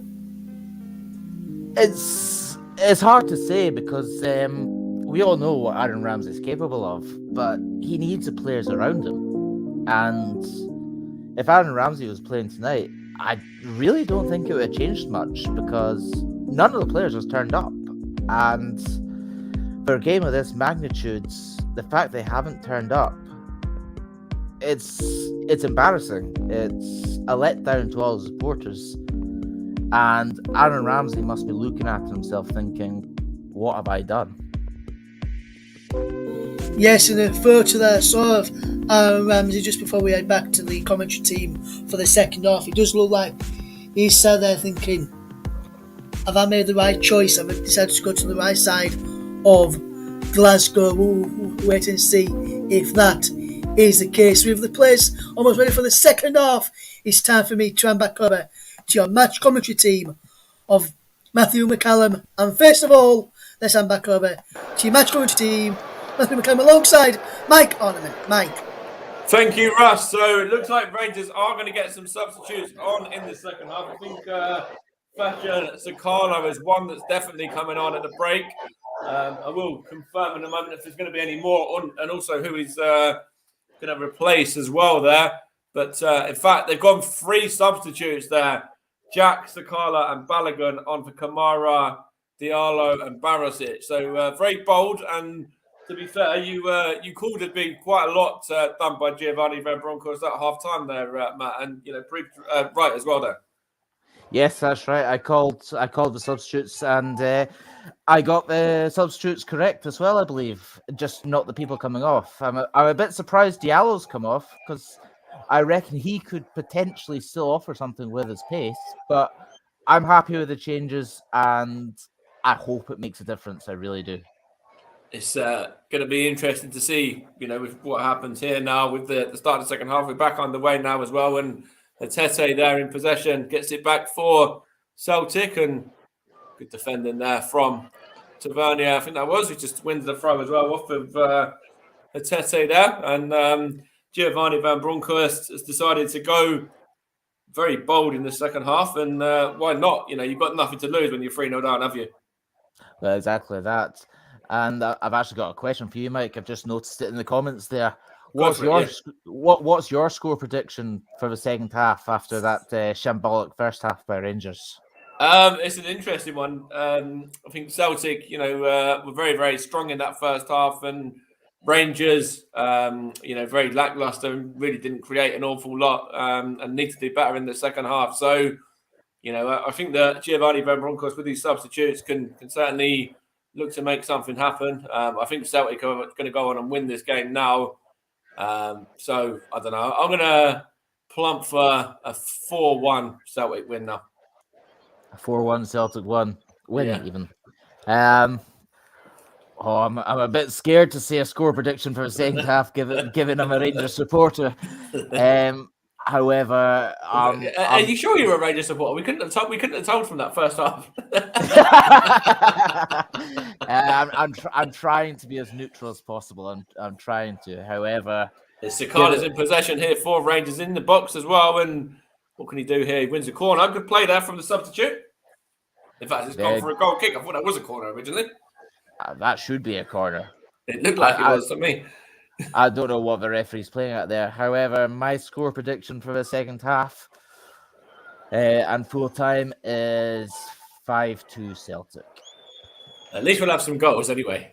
Oh, I really hope so. I really hope so. I really hope Rangers get back into this match before Celtic score again. Yeah, it'd be interesting to see if they get it back to 3-2. What happens there if Celtic start to crumble a bit under pressure? Yeah. Well, exactly that. Celtic's defense isn't as good, or it's on paper it's not as good as Rangers' defense, but in actual real time, Rangers' defense is Sunday League standard at the moment. And at the minute, it's only Alan McGregor that's keeping this from being any more than 3-0 with the 4 saves that he made in the first half. And it could easily have been 6 or 7, really, with the chances that Celtic had. Exactly that. And that's why, despite his mistakes at the weekend, Alan McGregor is crucial in goals for Rangers because he's capable of those big saves, and he's kept Rangers in matches for so many years. It's the players in front of them that are at fault. There's a chance here for Hatese. It's given away, and Goldson does well there, and Celtic get it back through. I'm not too sure who that was, but it's no one with the defender staff out anyway. And then Cameron Carter-Vickers, and then into the masked man of McGregor, the captain, who's on a booking, of course, remember as well. And now out to, that's whips in, and it's looking for Giacomakis, I think that was. And it's good defending from, I think that's Bassi there, was it? Or Rebo? That looks like it's Calvin Bassi. That's Calvin Bassi that time. Yeah. It's very hard to tell the players, isn't it? It can be, yeah. It doesn't help that it's now got a bit misty as well. Oh, it looks like the Celtic fans had a bit of pyro, and you know what they say, no pyro, no party. Yes, yeah. Well, they're certainly partying at the moment anyway, that's for sure. Top of the league, and I'm sure they're loving that. I mean, who can blame them? They're rightly so. They should be partying, rightly so. It's Tavernier back to Goldson, and he goes back to Alan McGregor there. In his orange kit there. Whacks that one looking for is that a rebound? It's gone out of play for a Celtic throw there. In fact, was that a rebound? Was that yeah, I'm not sure. No, that's Fashion Sakala. Fashion Sakala that time. See, they all look similar. A lot of them. They're difficult to tell their numbers. That's right. It's out to the right-hand side now, and I think is that a Barber for Celtic? I think it might be the scorer of the third there. He's going to get a shot off, and it's what's his name? Giacomakis. Can't even pronounce his name. It's one of those ones. Can we just shorten him? Can we just call him Gio? Yeah, why not? Why not? Just go for Gio. But nice opportunity here for Celtic to get it out wide. So Tete on to the number 17, Neves. And he gets it back. No, it's good defending that time from Tavernier. That's Jota, is it? Number 17, Jota? Yeah, Neves Felipe, which is Jota. Yeah. Yeah, on loan from Benfica. I think Celtic are looking to sign him permanently. It looks like he's not been involved loads in this game so far, but if they can get him involved in the second half, it'd be interesting to see what he's about. Kind of caliber of player that he is. Very much so, and I've actually seen him play for Benfica against Rangers last season in the Europa League. Okay. And Rangers beat and drew Benfica, so he's got a bit of talent about him, but I don't think he's a world beater. That's anything at the moment for Rangers. Would be a better bet than what they've had so far. So I'm sure he'd walk into this Rangers team so far. Exactly, yes, and the way Celtic has started this second half, it looks like they're not letting up on it. They want to get this fourth and get the game completely sealed up. They're going for humiliation. Here's Kmar Roof now, and he's just kicked the floor down. It's given away to the on-running. Was that O'Reilly? Was it? I'm not too sure, but it's going to be whipped in and good defending from the substitute Balogun that time. I would have loved to be a fly in the wall in the Rangers dressing room at halftime. That's going to be a free kick there, is it? Against was that Calvin Bassi there? I think he's just caught his man, and a yellow card for him as well. That's soft. That's very soft. Let's have a look there. It was a good little bit of feet originally, good little back heel, and Calvin Bassey just caught wrong-sided really there. Caught wrong-sided, but the player went down too easily. I mean, I've mentioned it a few times in the first half, but it's a contact sport. You've got to expect a wee shove here, a wee shove there. That's right, and it's it's one of those ones that you don't want to take that away from the game. And of course, that's why in Scotland it's nice that you haven't got VAR. But then at times when you see potential penalties, like in the first half, then it's sometimes might still be needed as well. Although it's nice to a bit refreshing that we haven't got it compared to over in here in England when we get it on a weekly basis and it's all it talks about. Well, definitely. I do welcome the introduction of VAR in Scotland. I saw something the other day on social media that out of the top 12 countries in Europe, Scotland's the only one without VAR. It did surprise me when I saw it. When I was going through the officials, I was like, I even had to confirm it with Russ, the producer. I had to just make sure there was no VAR over in the Scottish League because it's an interesting one. As you say, every other league has got it, or main league has got it. Yes, that's right. Every important league. I know the Scottish league's quite often. A shot, a goal. Oh, that's a bit better there from Scott Arfield, edge of the box. Just drilled that one. It was a bit high and not troubling Joe Hart in the Celtic goal. It was Tavernier on the right-hand side. Just plays it across and there's a shooting opportunity. And I think it goes back to what you said earlier. If you get an opportunity on that kind of position, then why not have a shot? Exactly. You've got to take the chance. I mean, you're 3-0 down, and we've seen over the years how many shots have been scored from outside the box by just the keeper just being a fraction off his line. And I'll take you back to Kemar Roof in the Europa League against Royal Antwerp. I think it was Royal Antwerp in the Europa League where he scored from his own half. Yes, I remember the goal. It was an absolute different class finish. Yeah, exactly. Even just if you see the keeper off his line, even slightly, take that risk. I mean, what's the worst that can happen? That's right. If you're going to miss, then you might as well, do it in style. Yeah, well, I suppose that's probably one way of looking at it. Yeah, just have a go, and then if you score, then it looks fantastic. If you miss, you don't expect to score anyway. Exactly.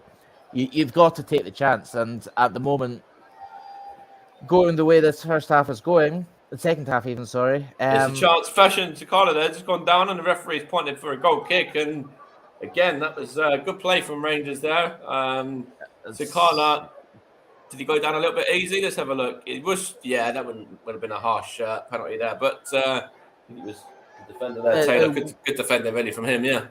Yeah, very good defending there, and that would have been a harsh penalty compared to the two in the first half. However, I have seen them given, but I stand by that. That's not a penalty. And it looks like Calvin Bassey's now gone out to his favoured left-back position with the substitutions that have been made at half-time as well. I just spotted that. Yes, that's right. I'm just looking to see what formation Rangers are now playing because it looks like Barisic might have gone further up the pitch. Barisic went off, didn't he, at half-time? So. Oh, yes, he did, didn't he? So that's why Bassey's gone to left back, and then Balogun's obviously coming where Bassey started at centre back. Which is actually a wise move by Giovanni Van Bronckhorst. I actually missed Barisic coming off at halftime, so I appreciate that. No, that's all right, man. Yeah, Bassey will look more comfortable in left back, and Barisic. He had a stinker of a first half, but then that third goal was, he's certainly to blame. It's his fault for the third goal and just allowing Abada to come in and just score as easily as he did. Yeah, that's right. But then, yes, Barisic was at fault for that. However, what was the other defenders doing? With Connor Golson, etc. Yeah. That's where the teamwork comes in. You've got to help your fellow players. You've got to close them down and tap them. And if you spot that someone, one of your centre-back partners or your defensive partners are out of position, then, take it upon yourself to go and be the one that fills in, yeah. Exactly that. You see all the top teams doing that. You see Paris Saint-Germain doing it, Barcelona doing it, Real Madrid, Man United, Liverpool, Arsenal. Why can't... Even Celtic are doing it. They're covering when there's a bit of space. That's right. And you can see even now it's just a chance here for Rangers to get the ball forward. But Celtic are defending with, 2 banks of 4 or, there's plenty behind the ball anyway. That's right. There's plenty behind the ball, which is going to be difficult for Rangers to break through. That's right. It's difficult to break down. And Celtic here just able to get the ball and win it back as well at their leisure, really, at the moment.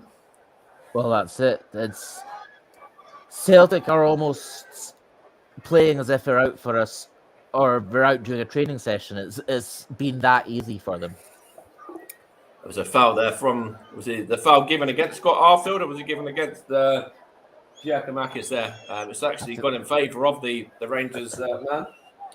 Oh, I actually thought it was against Scott Arfield there, so that's a pleasant It did surprise. look like that there was the 2 there. It looked like there was 2 fouls in one there, and it looked like it was Scott Arfield first, and then it was Scott Arfield that was, fouled Giacomakis after, but got away with, the foul, and then wins the free kick. So, that's it. One thing I've noticed about the first half and second half is I believe I mentioned it. The trying to walk it into the back of the net. There's a chance here for, is it Ryan Jack here? He's going to get a shot. Is he? No good defending. But yeah, carry on. I've noticed Rangers are still trying to walk it into the back of the net. They've had one chance from outside the box, and that was Scott Arfield's shot moments ago. Just a minute ago, yeah. Yeah, and that's... I don't understand what's going wrong for Rangers tonight. That's a good ball out to Ryan Kent, though. He's in a bit of space here as well. Is he going to get an opportunity to have a shot, or is he going to play in a teammate? He plays it back to Aribo, gives it back to Kent once more. Looks up, tries to get a cross in, and it goes behind Fashion Sakala and behind there. But a little bit better from Rangers in that passage of play there. Yes, a little bit better, but why is Ryan Kent, when he's played the ball there, he's got no one in front of him? Why is he not running to the byline and crossing it in front of goal? Yeah, see, he's trying to find Kmart Roof, and Kmart Roof there just didn't really want to take a gamble or take a chance on it, did he? No, but that's when you're 3-0 down, you have to take these risks. Yeah, you're not going to get back into the game by playing tiki-taka. Mm-hmm. No, I completely agree.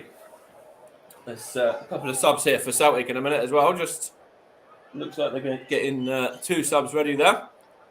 It we'll looks confirm like who that's going to be coming on and who's going to go off in a moment. I think one of them is injured as well, so it might be him that comes off. Yes, that's right. It looks like another hamstring injury for Celtic. Celtic have struggled a lot this season with hamstring injuries. It's one of the men who's actually been playing very, very well. In fact, is that Albada?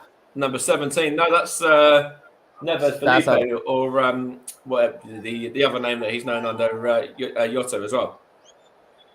Oh, okay. So we might not get to see much of him, which is going to be a bit of a shame. So that's Albada that's injured. Oh, is it so it's Albada, the scorer of the 3rd goal? That's correct. Yeah. So that's actually good news for Rangers. However, I'm still not convinced that Rangers can get back into this match. Let's just gonna look at these 2 subs now. And Giacomakis and Abada are both coming off for Maeda and Forrest. So thankfully the striker's going off, so I don't have to pronounce his name anymore. I hope I've not butchered it too badly. I thought I'd done okay with his name, to be fair, as difficult as it is. I think you're doing very well with your pronunciations. Cheers, thank you, mate. I appreciate that. But 2 men coming off there in Giacomakis and Abada. Forrest and Maeda coming on. You mentioned Maeda earlier, but coming back from international, so he's got around about half an hour of this game now. That's right, and like I said to you earlier, would he have wanted to start this match as the manager basically not giving him a decision? Because it's a sort of match that everyone wants to play in, isn't it? Yeah, of course. If you're one of the ones that are left out of this squad, then you're certainly going to be kicking yourself at not being involved. If you're the substitute that they bring along sometimes as extra cover, but don't quite make the match day squad, you're sitting there frustrated, aren't you? Yeah. Oh, definitely. I know when you're on international duty, it's a lot of traveling, and it's an honor to represent your country. Yeah. However, it's one of the biggest games in your season's That's a good calendar. effort there from Ryan. Sorry, that was Ryan Ryan Kent, wasn't Kent. it? And it's a That good was indeed. good hand from Joe Hart. Pretty comfortable from the ex-Manchester City keeper, but he's not had a lot to do, and I'm sure he's probably just quite grateful to actually touch the ball in the second half at the moment. I think he needed that save because he. How many times did he touch the ball in the first half? I don't recall him touching next it to once. nothing really. No, there's no real clear-cut chances for Rangers in that first half. Exactly. I'd love to see the stats from the first half just to see. I'll have a little look, see if I can find out what the stats are at this present moment in time, because I know Rangers, that might have even been their first shot on target. You don't really know, to be fair. They haven't had many. So I've got the first half stats up here, Mike, and the first half stats were for possession. Celtic had 53% possession to Rangers 47%. Okay. But attempts on goal, Celtic had 9 shots on goal, 7 of them on target, and scored 3. Yeah, which is a good, very that's good a good record. Ratio. Yeah, it is. Yeah. Compared it's a chance to Rangers, here. Oh, it's a good corner, but it's just seen behind there from Tavernier, I think that was. Compared to Rangers, 2 shots and 1 on target. Yeah, see, it's a big difference, as you can kind of probably expect with the way that the game's going so far with the score on that as well. That Celtic have very much dominated this game and continuing to do so at the moment. They really have. Giovanni Van Bronckhorst just trying to get a little bit of encouragement into his troops there. He's not doing enough for my liking. Yes, I might be being a bit too critical of him at this moment in time. However, I believe I mentioned it in the first half. I personally would be on the touchline shouting and bawling at my players. He doesn't look like he's that kind of, obviously, and Postecoglou there is quite a calm and composed man. It looks like Giovanni Van Bronckhorst is very sort of, I wouldn't say composed as such, but very, he's not an animated kind of person, is he? He's not, but I think he needs to be, especially in a situation like this, because the calmer you are on the touchline, the more complacent your players will get, in my opinion. Yeah. No, it's a very good point. Very fair way of looking at it. Yeah. And if you go back to the Graham Souness era, the Walter Smith era, yeah, that's the sort of manager you want. You want them shouting and bawling because they know what's at stake. They know what it's about. And that's why I'm a bit surprised with obviously Giovanni Van Bronckhorst having played for Rangers and playing in the derby in the early 2000s, that he's sort of seems that far detached from it. It's very baffling, really. Yeah, it's baffling and actually quite concerning how out of touch Giovanni Van Bronckhorst actually is. Yes, he's a Rangers legend as a player, but as a manager, if I remember correctly, you mentioned there's a chance here. Oh, and that's offside was that, but looked like Rangers were trying to play a little bit through in the middle, trying to get the ball to Kmart Roof there, and just tried to find Sakala, who was offside. But again, Rangers trying to make something happen, but it's easy for Celtic even defensively that time around. Rangers not really getting too many opportunities in the final third. Well, that's right, and like I was saying, you mentioned in the pre-match show, and I think during commentary in the first half, that no Rangers manager has won their first Old Firm game. Is that yes, correct? That's right. Yeah, it is. Yeah. That's an astonishing stat, and that's quite a worrying stat as well. Oh, that's a late challenge. I don't know whether it was Russ that actually mentioned that. I don't know whether it was the first game in Old Firm, or it might actually be their first game in charge as manager, I believe. I'm not too sure, but anyway, I think it's. I think it was the Old Firm game as well, which you mentioned. So yeah, it is a very worrying stat for Rangers fans. That is the case. Yeah, That is, yes, and yeah, I really don't want to say this, but going by this performance tonight, Rangers will not retain the league title. it's quite an interesting one there, and of course, this would be their first defeat since August, as well, as we said about when they lost 1-0 to Dundee. And of course, Celtic have already lost 3 games this season, and this would be Rangers' first defeat, and it would be Celtic overtaking them at the top of the division as well, top of the table. Yes, that's right, which is a major blow. However, you could look at it this way: Rangers winning and Celtic going top, it might give them that encouragement they need, and it's a proper title race. However, after going unbeaten in the season last season, this is very worrying. I just noticed that the referee's gone off to speak to what looked like a safety steward there. One of the stewards, and then they pointed to obviously the Celtic fans in the stadium. Obviously, they've got it looks like phone lights or their phone cameras on. Maybe it's to do with that. I don't really know. So the phone lights are on because in the 67th minute of a game, the Celtic fans pay tribute to the Lisbon Lions who won the European Cup in 1967. Okay, so that's excellent to hear that they remember that. Yeah. So that's what the phone cameras and stuff is about. I don't know if there's maybe a bit of pyro or something in the alongside it. Yeah, I'm not too sure.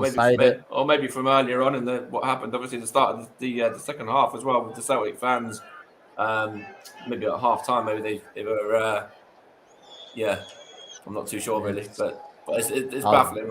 It doesn't matter too much anyway. It's nothing too dangerous or too worrying or anything like that. So we don't have to worry too much about it. It's exactly. McGregor now trying to play this one forward, looking for the on-run in. I think that's was that Forrest that time? I think it was. I think it was. I think you're right. Yes, I believe it was James Forrest.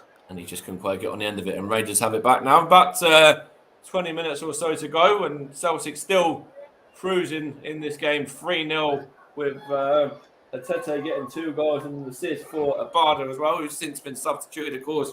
The man that was actually substituted for James Forrest. And Rangers, of course, brought on 3 subs at half-time. And so 2 more remaining for them if they want to go to their bench again in the closing stages. And still 3 more potential subs for Celtic. And I wonder whether we'll see any of the younger men, maybe the likes of Duke, who's on the subs bench for Celtic as well, maybe for the final 10 or so minutes. Well, that's right, yes. I wouldn't be surprised if we see someone like that, or even I wouldn't be surprised if Sorrow comes on. It's a shot. Oh, it's a claim there for a penalty, but the referee's not going to give anything there. Although Scott Arfield's shouting to him to say, can you at least take a second look at that or speak to your assistants about that one? But I don't really know. That would have been, I think it was off his midriff or his chest, more than his arm, yeah. Yeah, I think that came off his thigh. Personally, I don't think that was handball. It's a good ball through to Joe Aribo. He's going to get a chance here. Is he good defending there from? I think that's the centre back of Starfelt, and to play as well. Hooks it clear, looking for the man of the moment as well, Atete, but he loses out. And it's with Ryan Jack now, who plays it out wide to Carlo. Great feat from Jack there. That's a lovely back heel to find Tavernier, and it's a chance here for Rangers, but just defended well by Juranovic was that, and then Joe Hart just smashes it forward into the Rangers half. But that was a lovely bit of play there from Ryan Jack, and a pretty neat back heel actually as well. Yes, that's right. That's a brilliant bit of play by Ryan Jack, and that's exactly what Ryan Jack's capable of as well. He's almost crucial in our midfields. Oh, I want to have a look at this again. It's for the one on Juranovic here, the handball. I reckon Arfield's got a point with that one. I haven't seen the replay. Just saw the replay. Potentially, there could have been something in that. As Celtic could get another sub ready now, and it is. Is it Sorrow coming on? No, it's James McCarthy coming on for the man at the moment, Hatete. So James McCarthy comes on a bit more defensive minded. That's a very interesting substitution by Ange Postecoglou because, like you just mentioned, that's a very defense-minded substitution, which means Postecoglou's worried about how much Rangers have come back into this game. He's shoring up that defense, but even with that, they can get the next goal for sure. I don't think Rangers will get that next goal. Obviously, it would be great if they could, and potentially with 15, 20 minutes to go, potentially pull it back to say a 3-3 draw. Chance is going to be a shot. It is, and was that Arfield there? Got that one all wrong. Yeah, got that horrifically wrong. However, Rangers are coming back into this, and you never know. With about 15 minutes left, they could snatch a goal, and the Celtic defence could start to crumble, but I doubt it will happen. And it's just an interesting point that you've made there, but Rangers coming back into it because they have actually looked a lot better in the second half. Of course, keeping the score just to 3-0 at the moment as well, not conceding any more goals as well, on top of what they've already conceded in the first half. And they've looked, a bit more defensive minded, well, not defensive minded, but better defensively and actually attacking better in the second half as well, I should say, sorry. Yes, that's right. Rangers have been so much better this second half, and which makes me wonder, why is it taking like 70 minutes or 60, 70 minutes till, yeah. Yeah, it should have started like this, and maybe we wouldn't be 3-0 down, but that's football, isn't it? It's so unpredictable. And I suppose once you've got somebody like Hatete who Celtic have got, and he's on form, and this is only, I think, his fourth start for Celtic as well today, and he's already got himself 2 goals and an assist today there, and he's looked very, very bright. So the fact he's come off, I'm sure, will play a part in this final 15 minutes now, and it might even give Rangers a bit of confidence if they do get the next goal, knowing that the star man for Celtic on the night is no longer going to play a part in this game now. Well, that's right, and we all know that Joe Hart's prone to the odd howler or two. Yeah, absolutely. Yeah, in his days in England, and even when he played for England as well in the internationals, he has done. Yeah, that's it. And Rangers really need to capitalise on that and really start pushing that Celtic defensive back line. That's a sloppy ball down. They got a second bite. The cherry did the Celtic man. I think it was Carter Vickers there. I'm not too sure. It was Stafford, one of the defenders anyway. Just got away with it the second time and were able to get it clear. And there's a booking here for who was that? That is Bannigan. Is that Leon Bannigan there? He's lucky not to see red for that challenge. That's a very late one. Is that on James Forrest? Was that? Let's see. Yeah, that's on James Forrest. Yeah, it was. Yeah, it was a very late challenge. Yeah. He's lucky to escape red for that. High feet, studs showing. By the letter of the law, that's a red card, so he's got away with that one. It's a very dramatic game. I know obviously the score is in favour of Celtic 3-0 at the moment, but it's not had any lack of controversy in this match anyway, which is always good to have a bit of drama in these derby games. Exactly. Oh well. It's not just the derby days in Scotland that have the drama and the controversial decisions. I'm just waiting for the 3 magic words of penalty to Rangers. I'll have to wait and see. Oh, that's a late one as well. That was who was at that time? One of the substitutes again, was it? Was that Maeda? That's a late one again. Yes, that's right. Yeah. Again, how's that not a booking?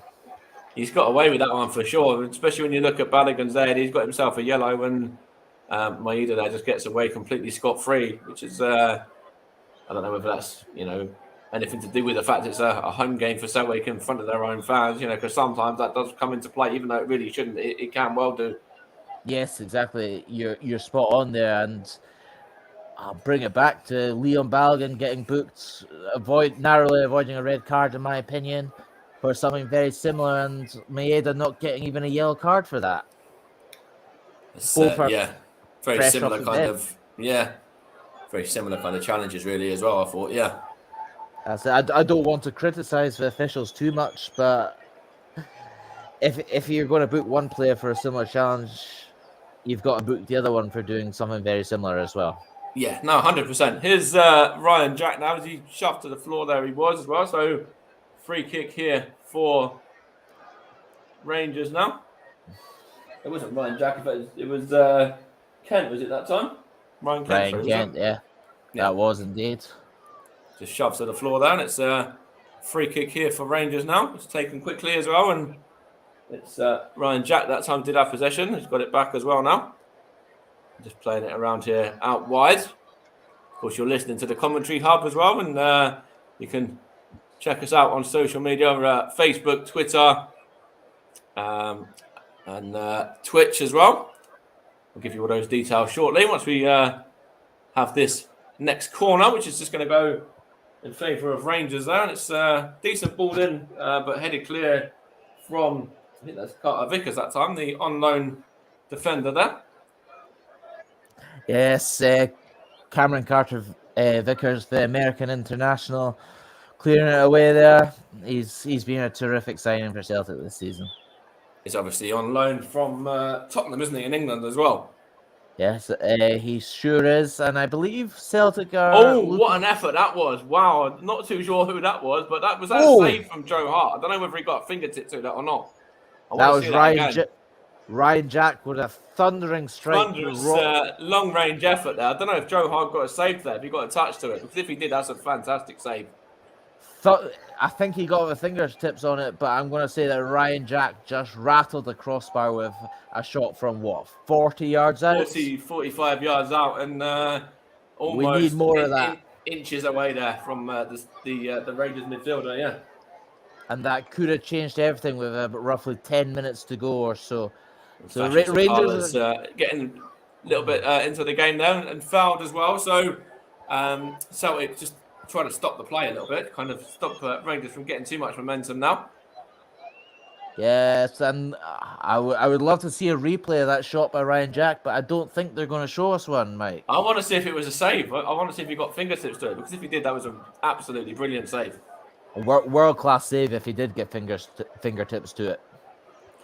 And here's Sakala to Goldson, sorry, and now that's Ryan Kent there. He's been forced to go back into centre of midfield. Finds Basti there, who goes back to Balogun. And here is that man at the moment, Ryan Jack, trying to find the long ball for Kemar Roof there. And it's with Ryan Kent and then Kemar Roof once more.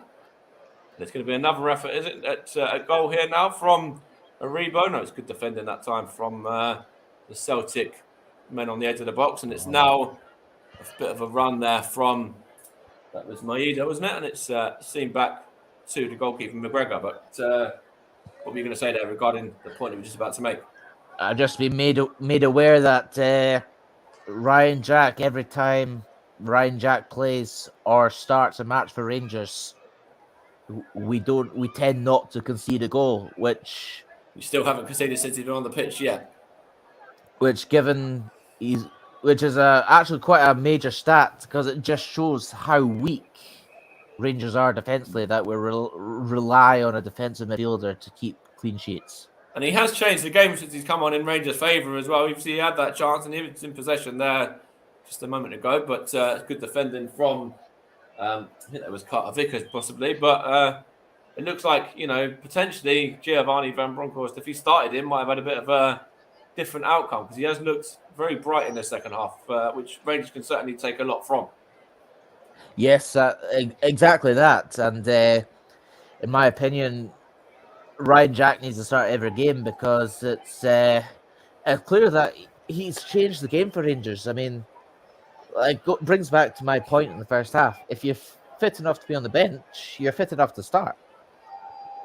No, that's completely right. And he's, what I like about Ryan Jack in this half as well, he's getting the ball to feet and He's looking up, and then if he can't find a man, then he'll take a touch and then go side or go backwards. And he's looking to try and get the ball moving forward as much as he can, though, which I like. And then obviously taking that shot as well, bit of a risk. And he's actually looked pretty good with his feet as well. Some nice touches like back heels and things like that too. A bit of skill.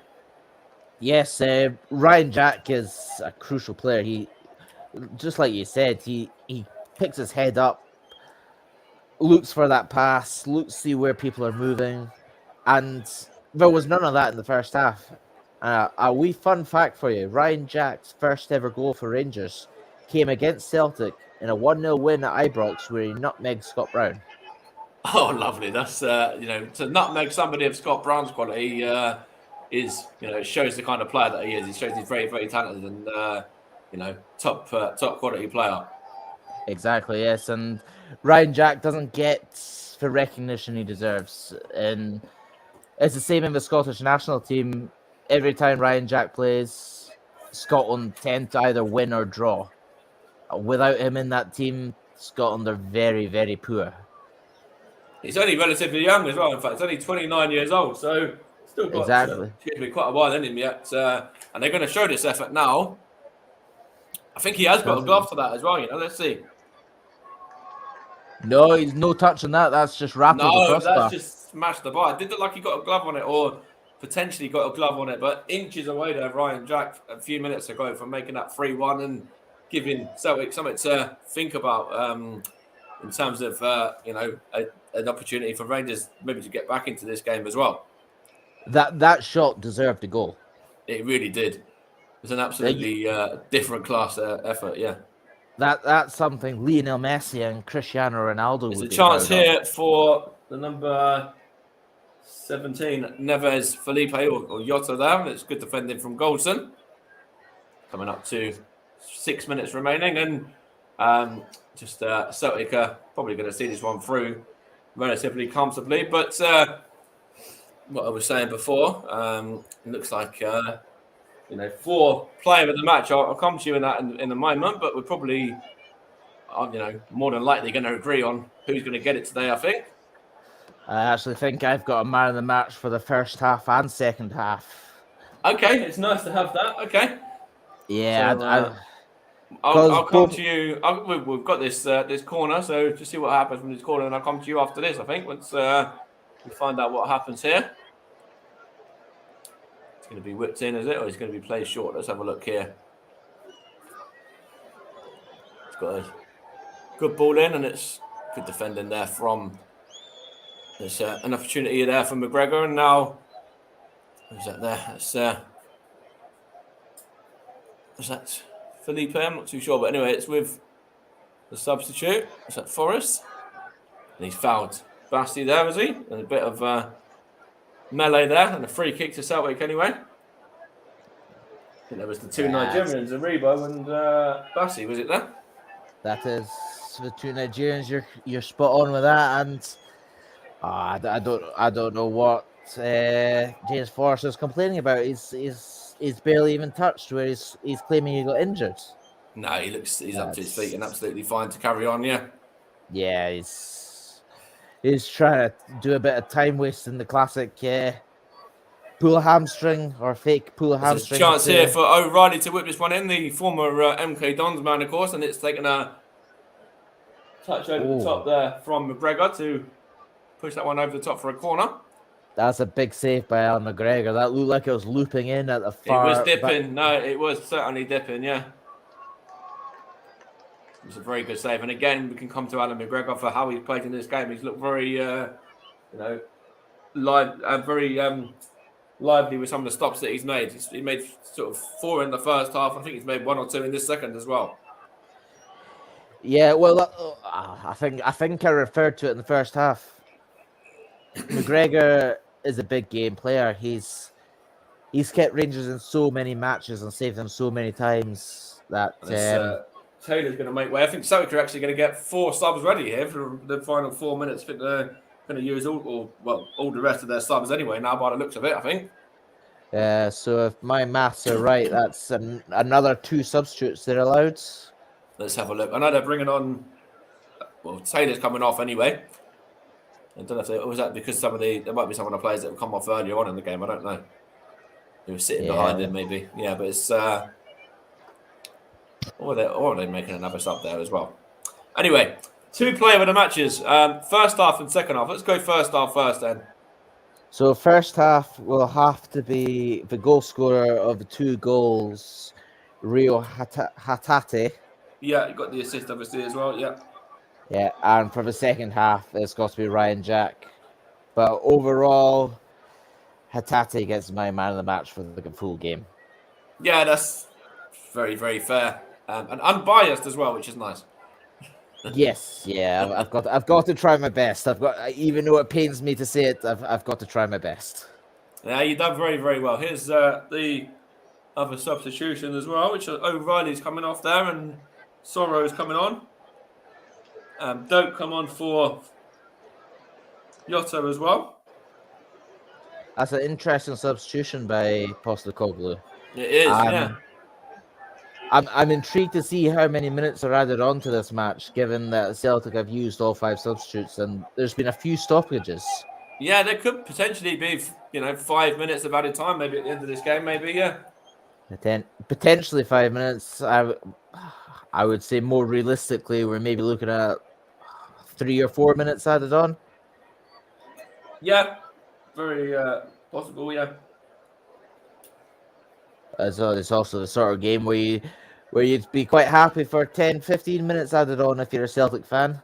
And if you're a Rangers fan, you'll probably be quite happy if you get 10 or 15 seconds. As a Rangers fan, I'd be quite happy if the match ended right now. A minute and a half early, yeah. Exactly, yeah. But no, Celtic have certainly done very, very well within this game, and have actually deserved this win as well. No doubt. If you wanted to check us out on social media, by the way, it's the Commentary Hub on Facebook, facebook.com/the Commentary Hub, and also on Twitter, we've got at Commentary Live 1 as well, which is what I was going to mention earlier on, because we've got some action across the rest of the week as well, including myself back on Friday for Manchester United and Middlesbrough alongside Luke Turton, as we bring you Manchester United's FA Cup tie there. And then on Saturday, we've got Kidderminster against West Ham, the Premier League side against the non-league side there, which can be a tasty FA Cup tie with Nicholas and myself. And we've also got Russ doing an FA Cup game on Sunday.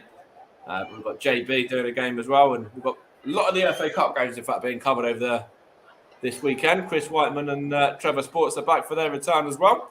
So lots to put your ears to across the weekend. Yeah, it looks like it's going to be a great weekend of football in the Commentary Hub with all the FA Cup games, and hopefully there's a fair few goals in an action-packed game like this evening's. I'd love it if it was an upset as well. I'd absolutely love Kidderminster to beat West Ham. That would just be that'd be the magic of the FA Cup for you. That would be indeed. We need some cup sets this weekend in the FA Cup, whether it's Kidderminster, whether it's Plymouth Argyle against Chelsea. Yeah. Well, that's it. I mean, Chelsea have history of going out to lower division teams, haven't they? Yeah, lost to Bradford a couple of years back, yeah. Rangers fans will remember that one well because a certain Andrew Halliday scored in that game. He did indeed, yes. Absolutely, yeah. And, of course, there's a few other games. Bournemouth are hosting Boreham Wood as well, so high-flying Bournemouth for the Championship. Got a tricky tie against the non-league Boreham Wood. And I was right with the 5 minutes of additional time as well, by the way. You were, yes. I wasn't expecting that. I was expecting closer to 3-4 minutes, but that's a good call. That's a very good call. And it's just a ball there from Balogun looking for Tavernier. He's going to get a shot away. No good block there. And hook clear from, I think that was that Juranovic? In fact, was it Greg Taylor? No, Greg Taylor come off, didn't he? No, he's still on the pitch there. He's struggling, but he's still on the pitch. I thought they subbed him. Well, they were going to sub him, so maybe they changed that sub. Yeah, maybe the injury's not as bad as first thought, but he's definitely struggling. Yeah, it looks like he is. Maybe they're just going to give it the final few minutes and see what happens there. Scott Arfield just muscled off the ball there. Yeah, Scott Arfield there made the wrong choice. He should have played the ball into Fashion Sakala and given the opportunity to play it across goal and hope that Roof can get a wee toe to it. And of course, just having a look here at what's coming up for these two sides. Rangers and Celtic both play Sunday. Celtic in the early game at 1:30 against Motherwell. Rangers against Hearts at 4. It's going to be, of course, a big test now to see what Giovanni Van Bronckhorst can, get out of his side on Sunday after this defeat, and whether Celtic can continue their form from this game into their next one as well against, obviously, Motherwell. Yeah, Sunday's going to be a very tough match for Rangers. Hearts are flying high. They've got Andrew Halliday, Barry Mackay, who is famous for that wonder goal in the Scottish Cup semi-final back in 2016 against Celtic. And of course, I'm sure you'll probably see the debut of Aaron Ramsey in that one, which I'm sure will be, nice for a bit of media attention.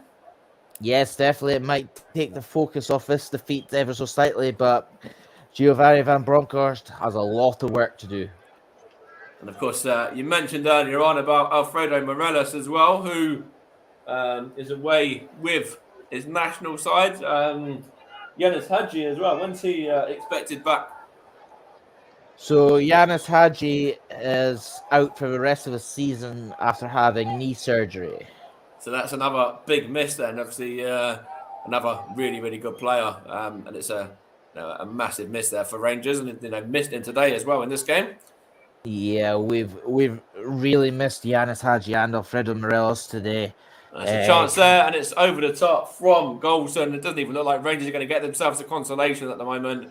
It's a good ball in, and Goalson was up from the back, but just headed away and sort of wide of the goal there. It was Ryan Kent's ball in originally towards the defender up from the back, and in fact, it was just over the top of the bar rather than wide.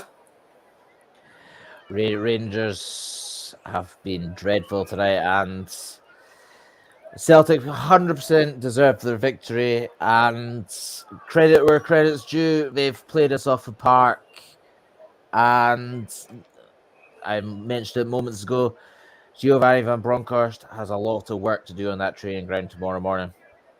And that's right. I think he'll be in first thing as well. Be no days off for the Rangers team after this. I don't know about Celtic, whether they'll get maybe a bit of recovery time tomorrow on the back of this performance, because they have looked very, very strong. And they've done all the hard work in the first half, and then second half kind of said to Rangers, we'll see what you can do, and we'll be able to stand up to it. And that's what they've done. They've stood up to it pretty comfortably, really, in the second half of Celtic. Yes, Celtic started off the match thunderous, like a bull out of a cage, and they've capitalised on that. And I don't think any Rangers fan can complain about how dreadful we have been this evening. No, and that's the full-time whistle there as well. The two managers have just shaken hands with each other, and Celtic go to the top of the SPL, overtaking their Glasgow rivals Rangers as well, with a fantastic 3-0 victory on home soil in front of their fans as well. Rio Matete with a brace, also Abada grabbing the third as well. Rangers very lacklustre, Celtic very, very good, and deservedly top of the league after this performance. Now, what can Giovanni Van Bronckhorst do in their next game at the weekend? How are they going to bounce back? Will we see Aaron Ramsey at the weekend as well? But tonight, Aaron Ramsey, no doubt, is going to be looking on at this one, thinking, has he made the right decision? Rod Stewart certainly made the right decision going along to this one, because you can see him there punching the air and, smiling ear to ear, as any Celtic fan, I'm sure, in that stadium is right now, and, listening in around the world as well. So they're the side that go to the top of the league, and it's them who put in a really strong performance, and Rangers, well, just weren't ready at the races this evening. Yeah. Thank you. Thank you very much there, Mike. And to Matthew, we'll be back with Matthew in a few moments' time for the thoughts on the game overall as we watched Celtic beat Rangers comfortably this evening.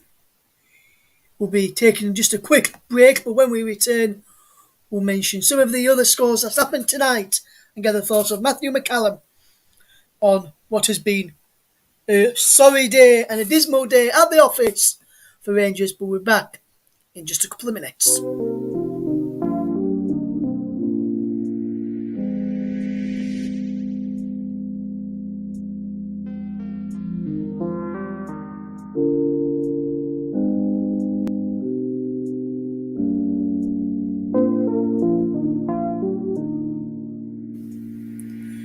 Welcome back to the Commentary Hub's coverage of the Scottish Premiership clash between Celtic and Rangers in the Old Firm derby.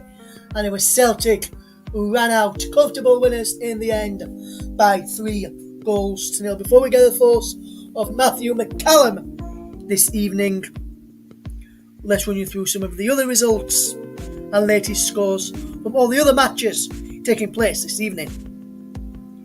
Starting off in the African Cup of Nations, and Burkina Faso lost 3-1 to Senegal in the semi-final. Senegal will now play the winners of Cameroon or Egypt in Sunday's final, who will go through to that one. And we could potentially see the all Liverpool strikers affair if Mohamed Salah helps Egypt to the final of the African Cup of Nations.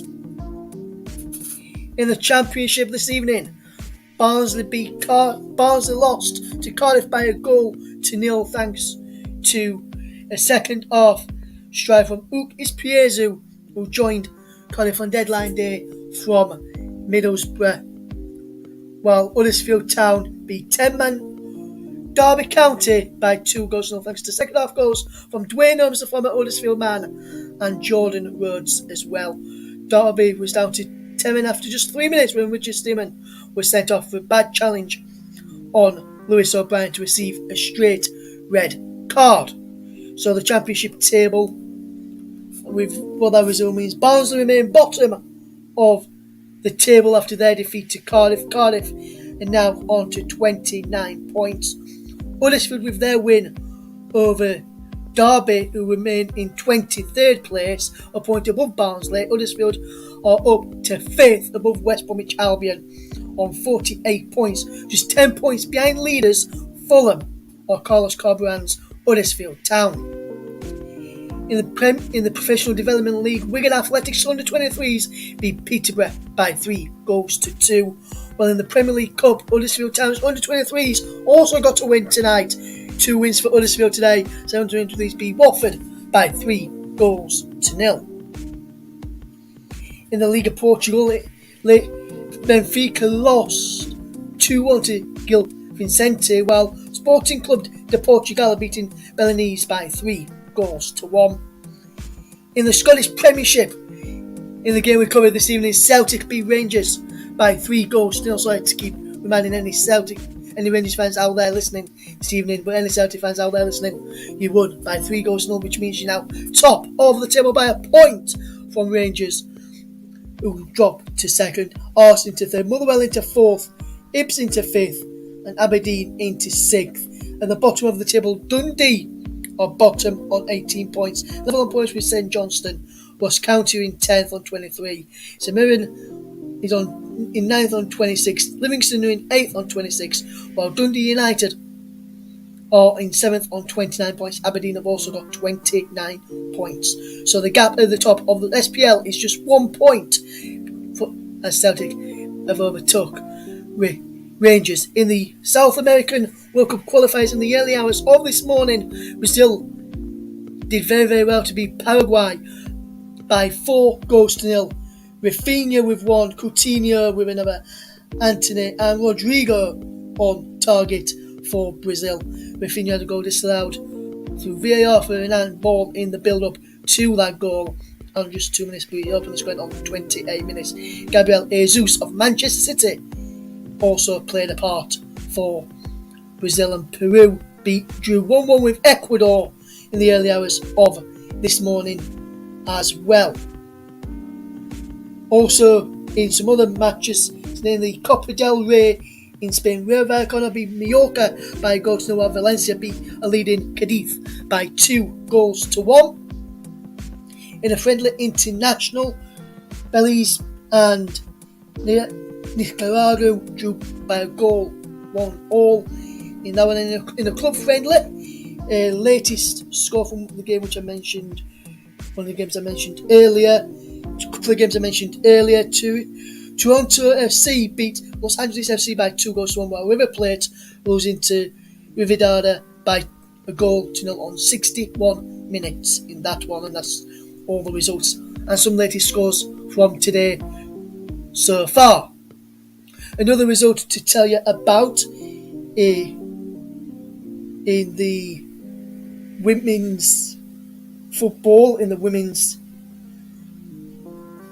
league, and Leeds United women have come from 2-0 down at half time away to Barnsley to win by 3-2.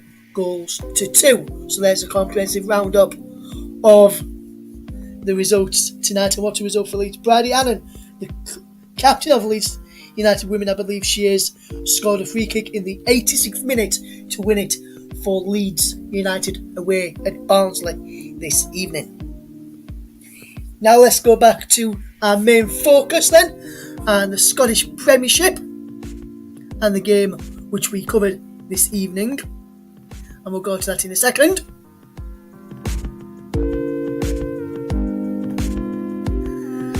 And we're fetching your co-commentator Matthew McCallum, and Matthew, is a very bad day at the office for Rangers, as I mentioned when I read out the scores in the end, and it was a bad day at the office as they lost by 3-0 this evening. And Matthew, what's your overall thoughts on the game? Obviously, as we could tell throughout the commentary, you're a Rangers fan, and I already knew that from speaking to you before you joined the channel. But what was your overall thoughts on the performance from Celtic this evening, who are now a point clear at the top of the table? Celtic, quite plain and simply, outplayed Rangers. Rangers looked to me like they didn't have a game plan. They were lethargic. They didn't look like they could be bothered playing the match. I don't know what Giovanni Van Bronckhorst said to them before the match, but whatever he said to them was completely wrong, and Celtic deserve a credit tonight. They turned up, Rangers didn't. A lot of questions have to be asked about that team selection by Giovanni Van Bronckhorst, especially with a fit Ryan Jack on the bench and a fit Leon Balogun on the bench. Why did those two players not start? Because they made a major difference in the second half. And Connor Goldson and Borna Barisic need to take a long, hard look at themselves after the defending for all three goals. Yes, absolutely.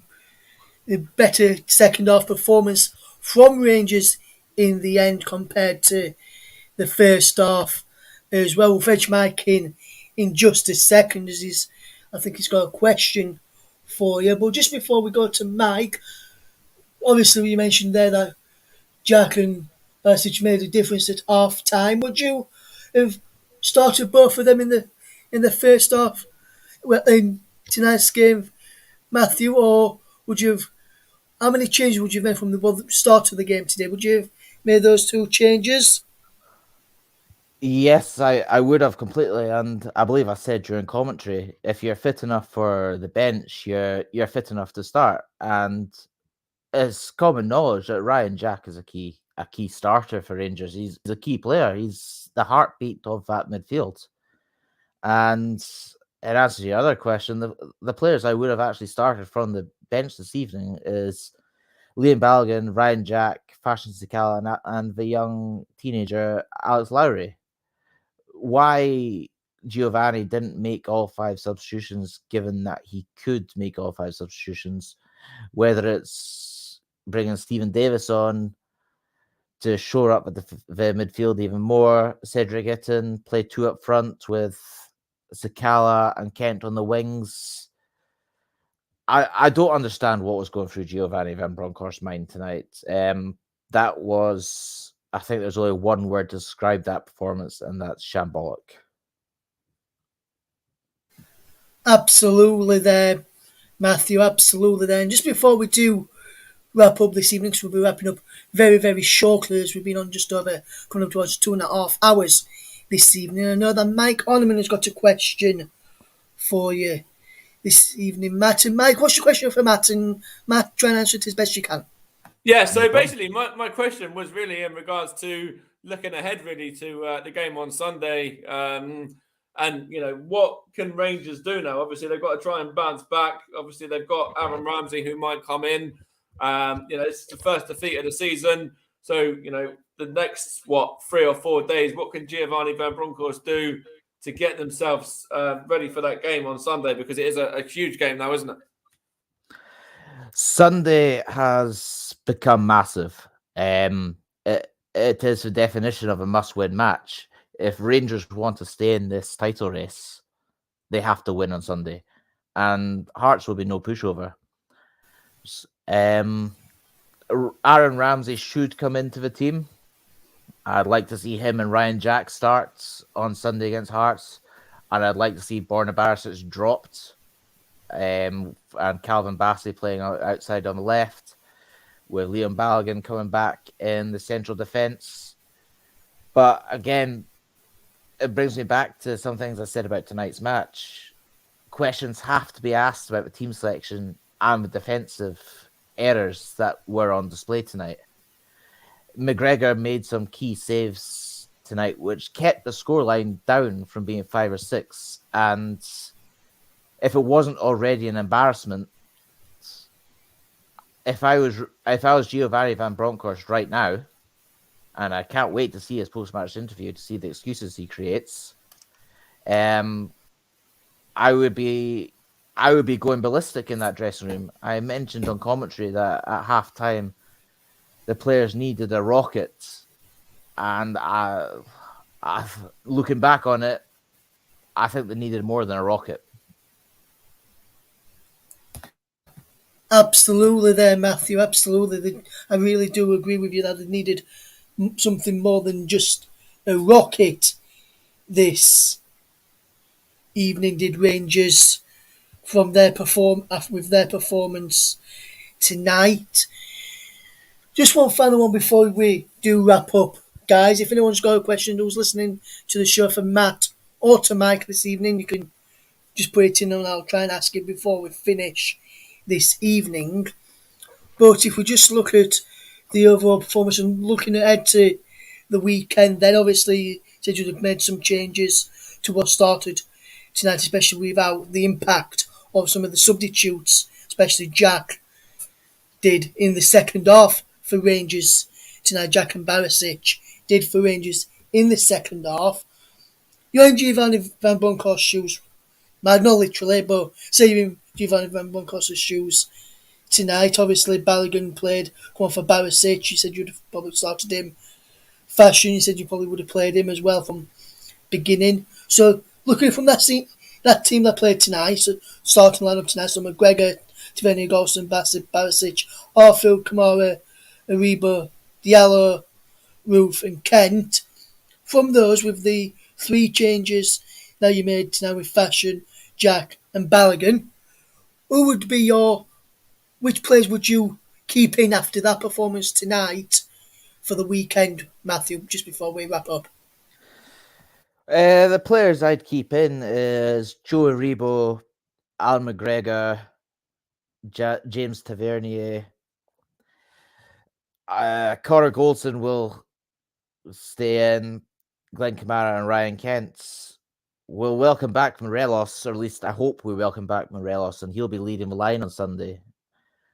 But if I know Rangers and what they tend to do is there won't be many changes to that team, if any at all. It would there has to be changes. However, if I was in Giovanni Van Bronckhorst's team, they'd be in training tomorrow first thing, nose days off, and get it sorted.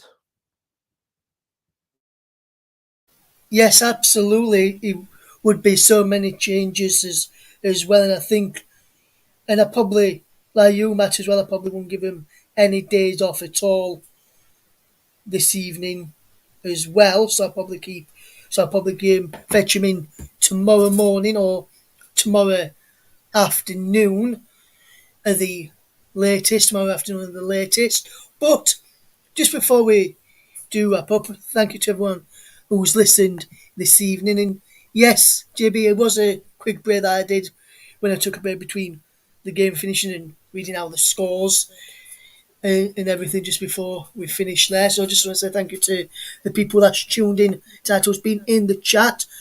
So that's Lockie, Paul, James, JB, Thaddeus as well, Danny as well, and obviously Michael was on commentary tonight. Thank you to you, Mike. Brilliant commentary as always, my friend.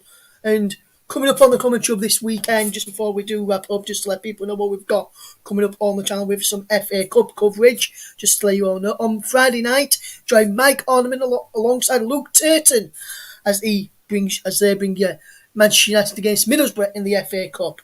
Then join Nicholas Jones alongside Mike Ornament as they bring you Kidderminster Harriers against West Ham United in the FA Cup.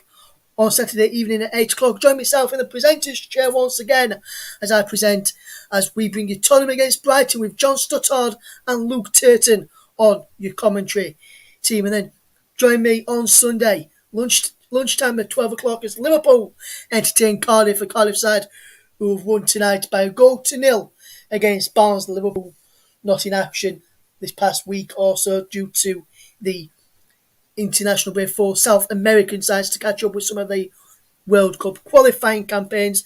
Then we'll have the return of Trevor Sports and Chris Wyman, our brilliant commentary duo from the third round game that they did in the last round match on the channel for us.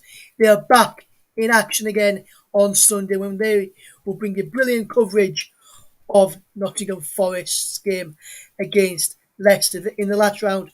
Trevor and Chris brought you brilliant coverage of Manchester United and Aston Villa.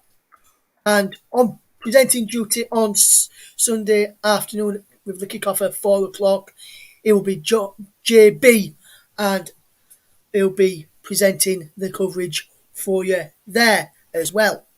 So we've got a great team and great coverage on the channel coming up this weekend.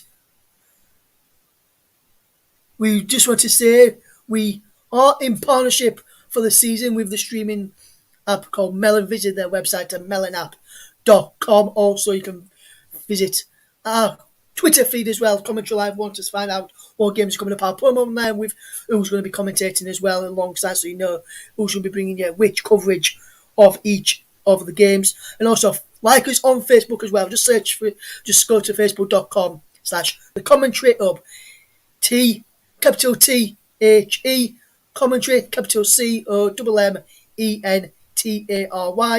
capital HUB to get us on there. And the Twitter is at Commentary Live 1, so that's commentary with a capital C, live with a capital L, and the number 1 at the end of it as well to get you fixed over on Twitter as well. And just before we do finally wrap up, Mike Ornament has just got one final thing to say to us. And Mike, what's that for us, my friend? It was actually Matt. Matt just wanted to make something. He's got a point he wanted to make. He wanted to say something. It wasn't me, but it's Matt. I wanted to just mention something. Yes, sorry about that, Mike. I thought it was you there, but Matt, over to you, my friend. What have you got? What do you want to tell us about Matt? Yes, I basically just wanted to thank all the listeners and thank you to the Commentary Hub itself and to Tom, Lockie, JB, Tom, and Mike for tuning in and watching the stream. I hope we did it justice. And Tom, you're in America, so I hope the American fans and viewers are happy with the level of commentary that I gave you all. And we look forward to welcome you onto a stream in the near future. Yes, thank you there.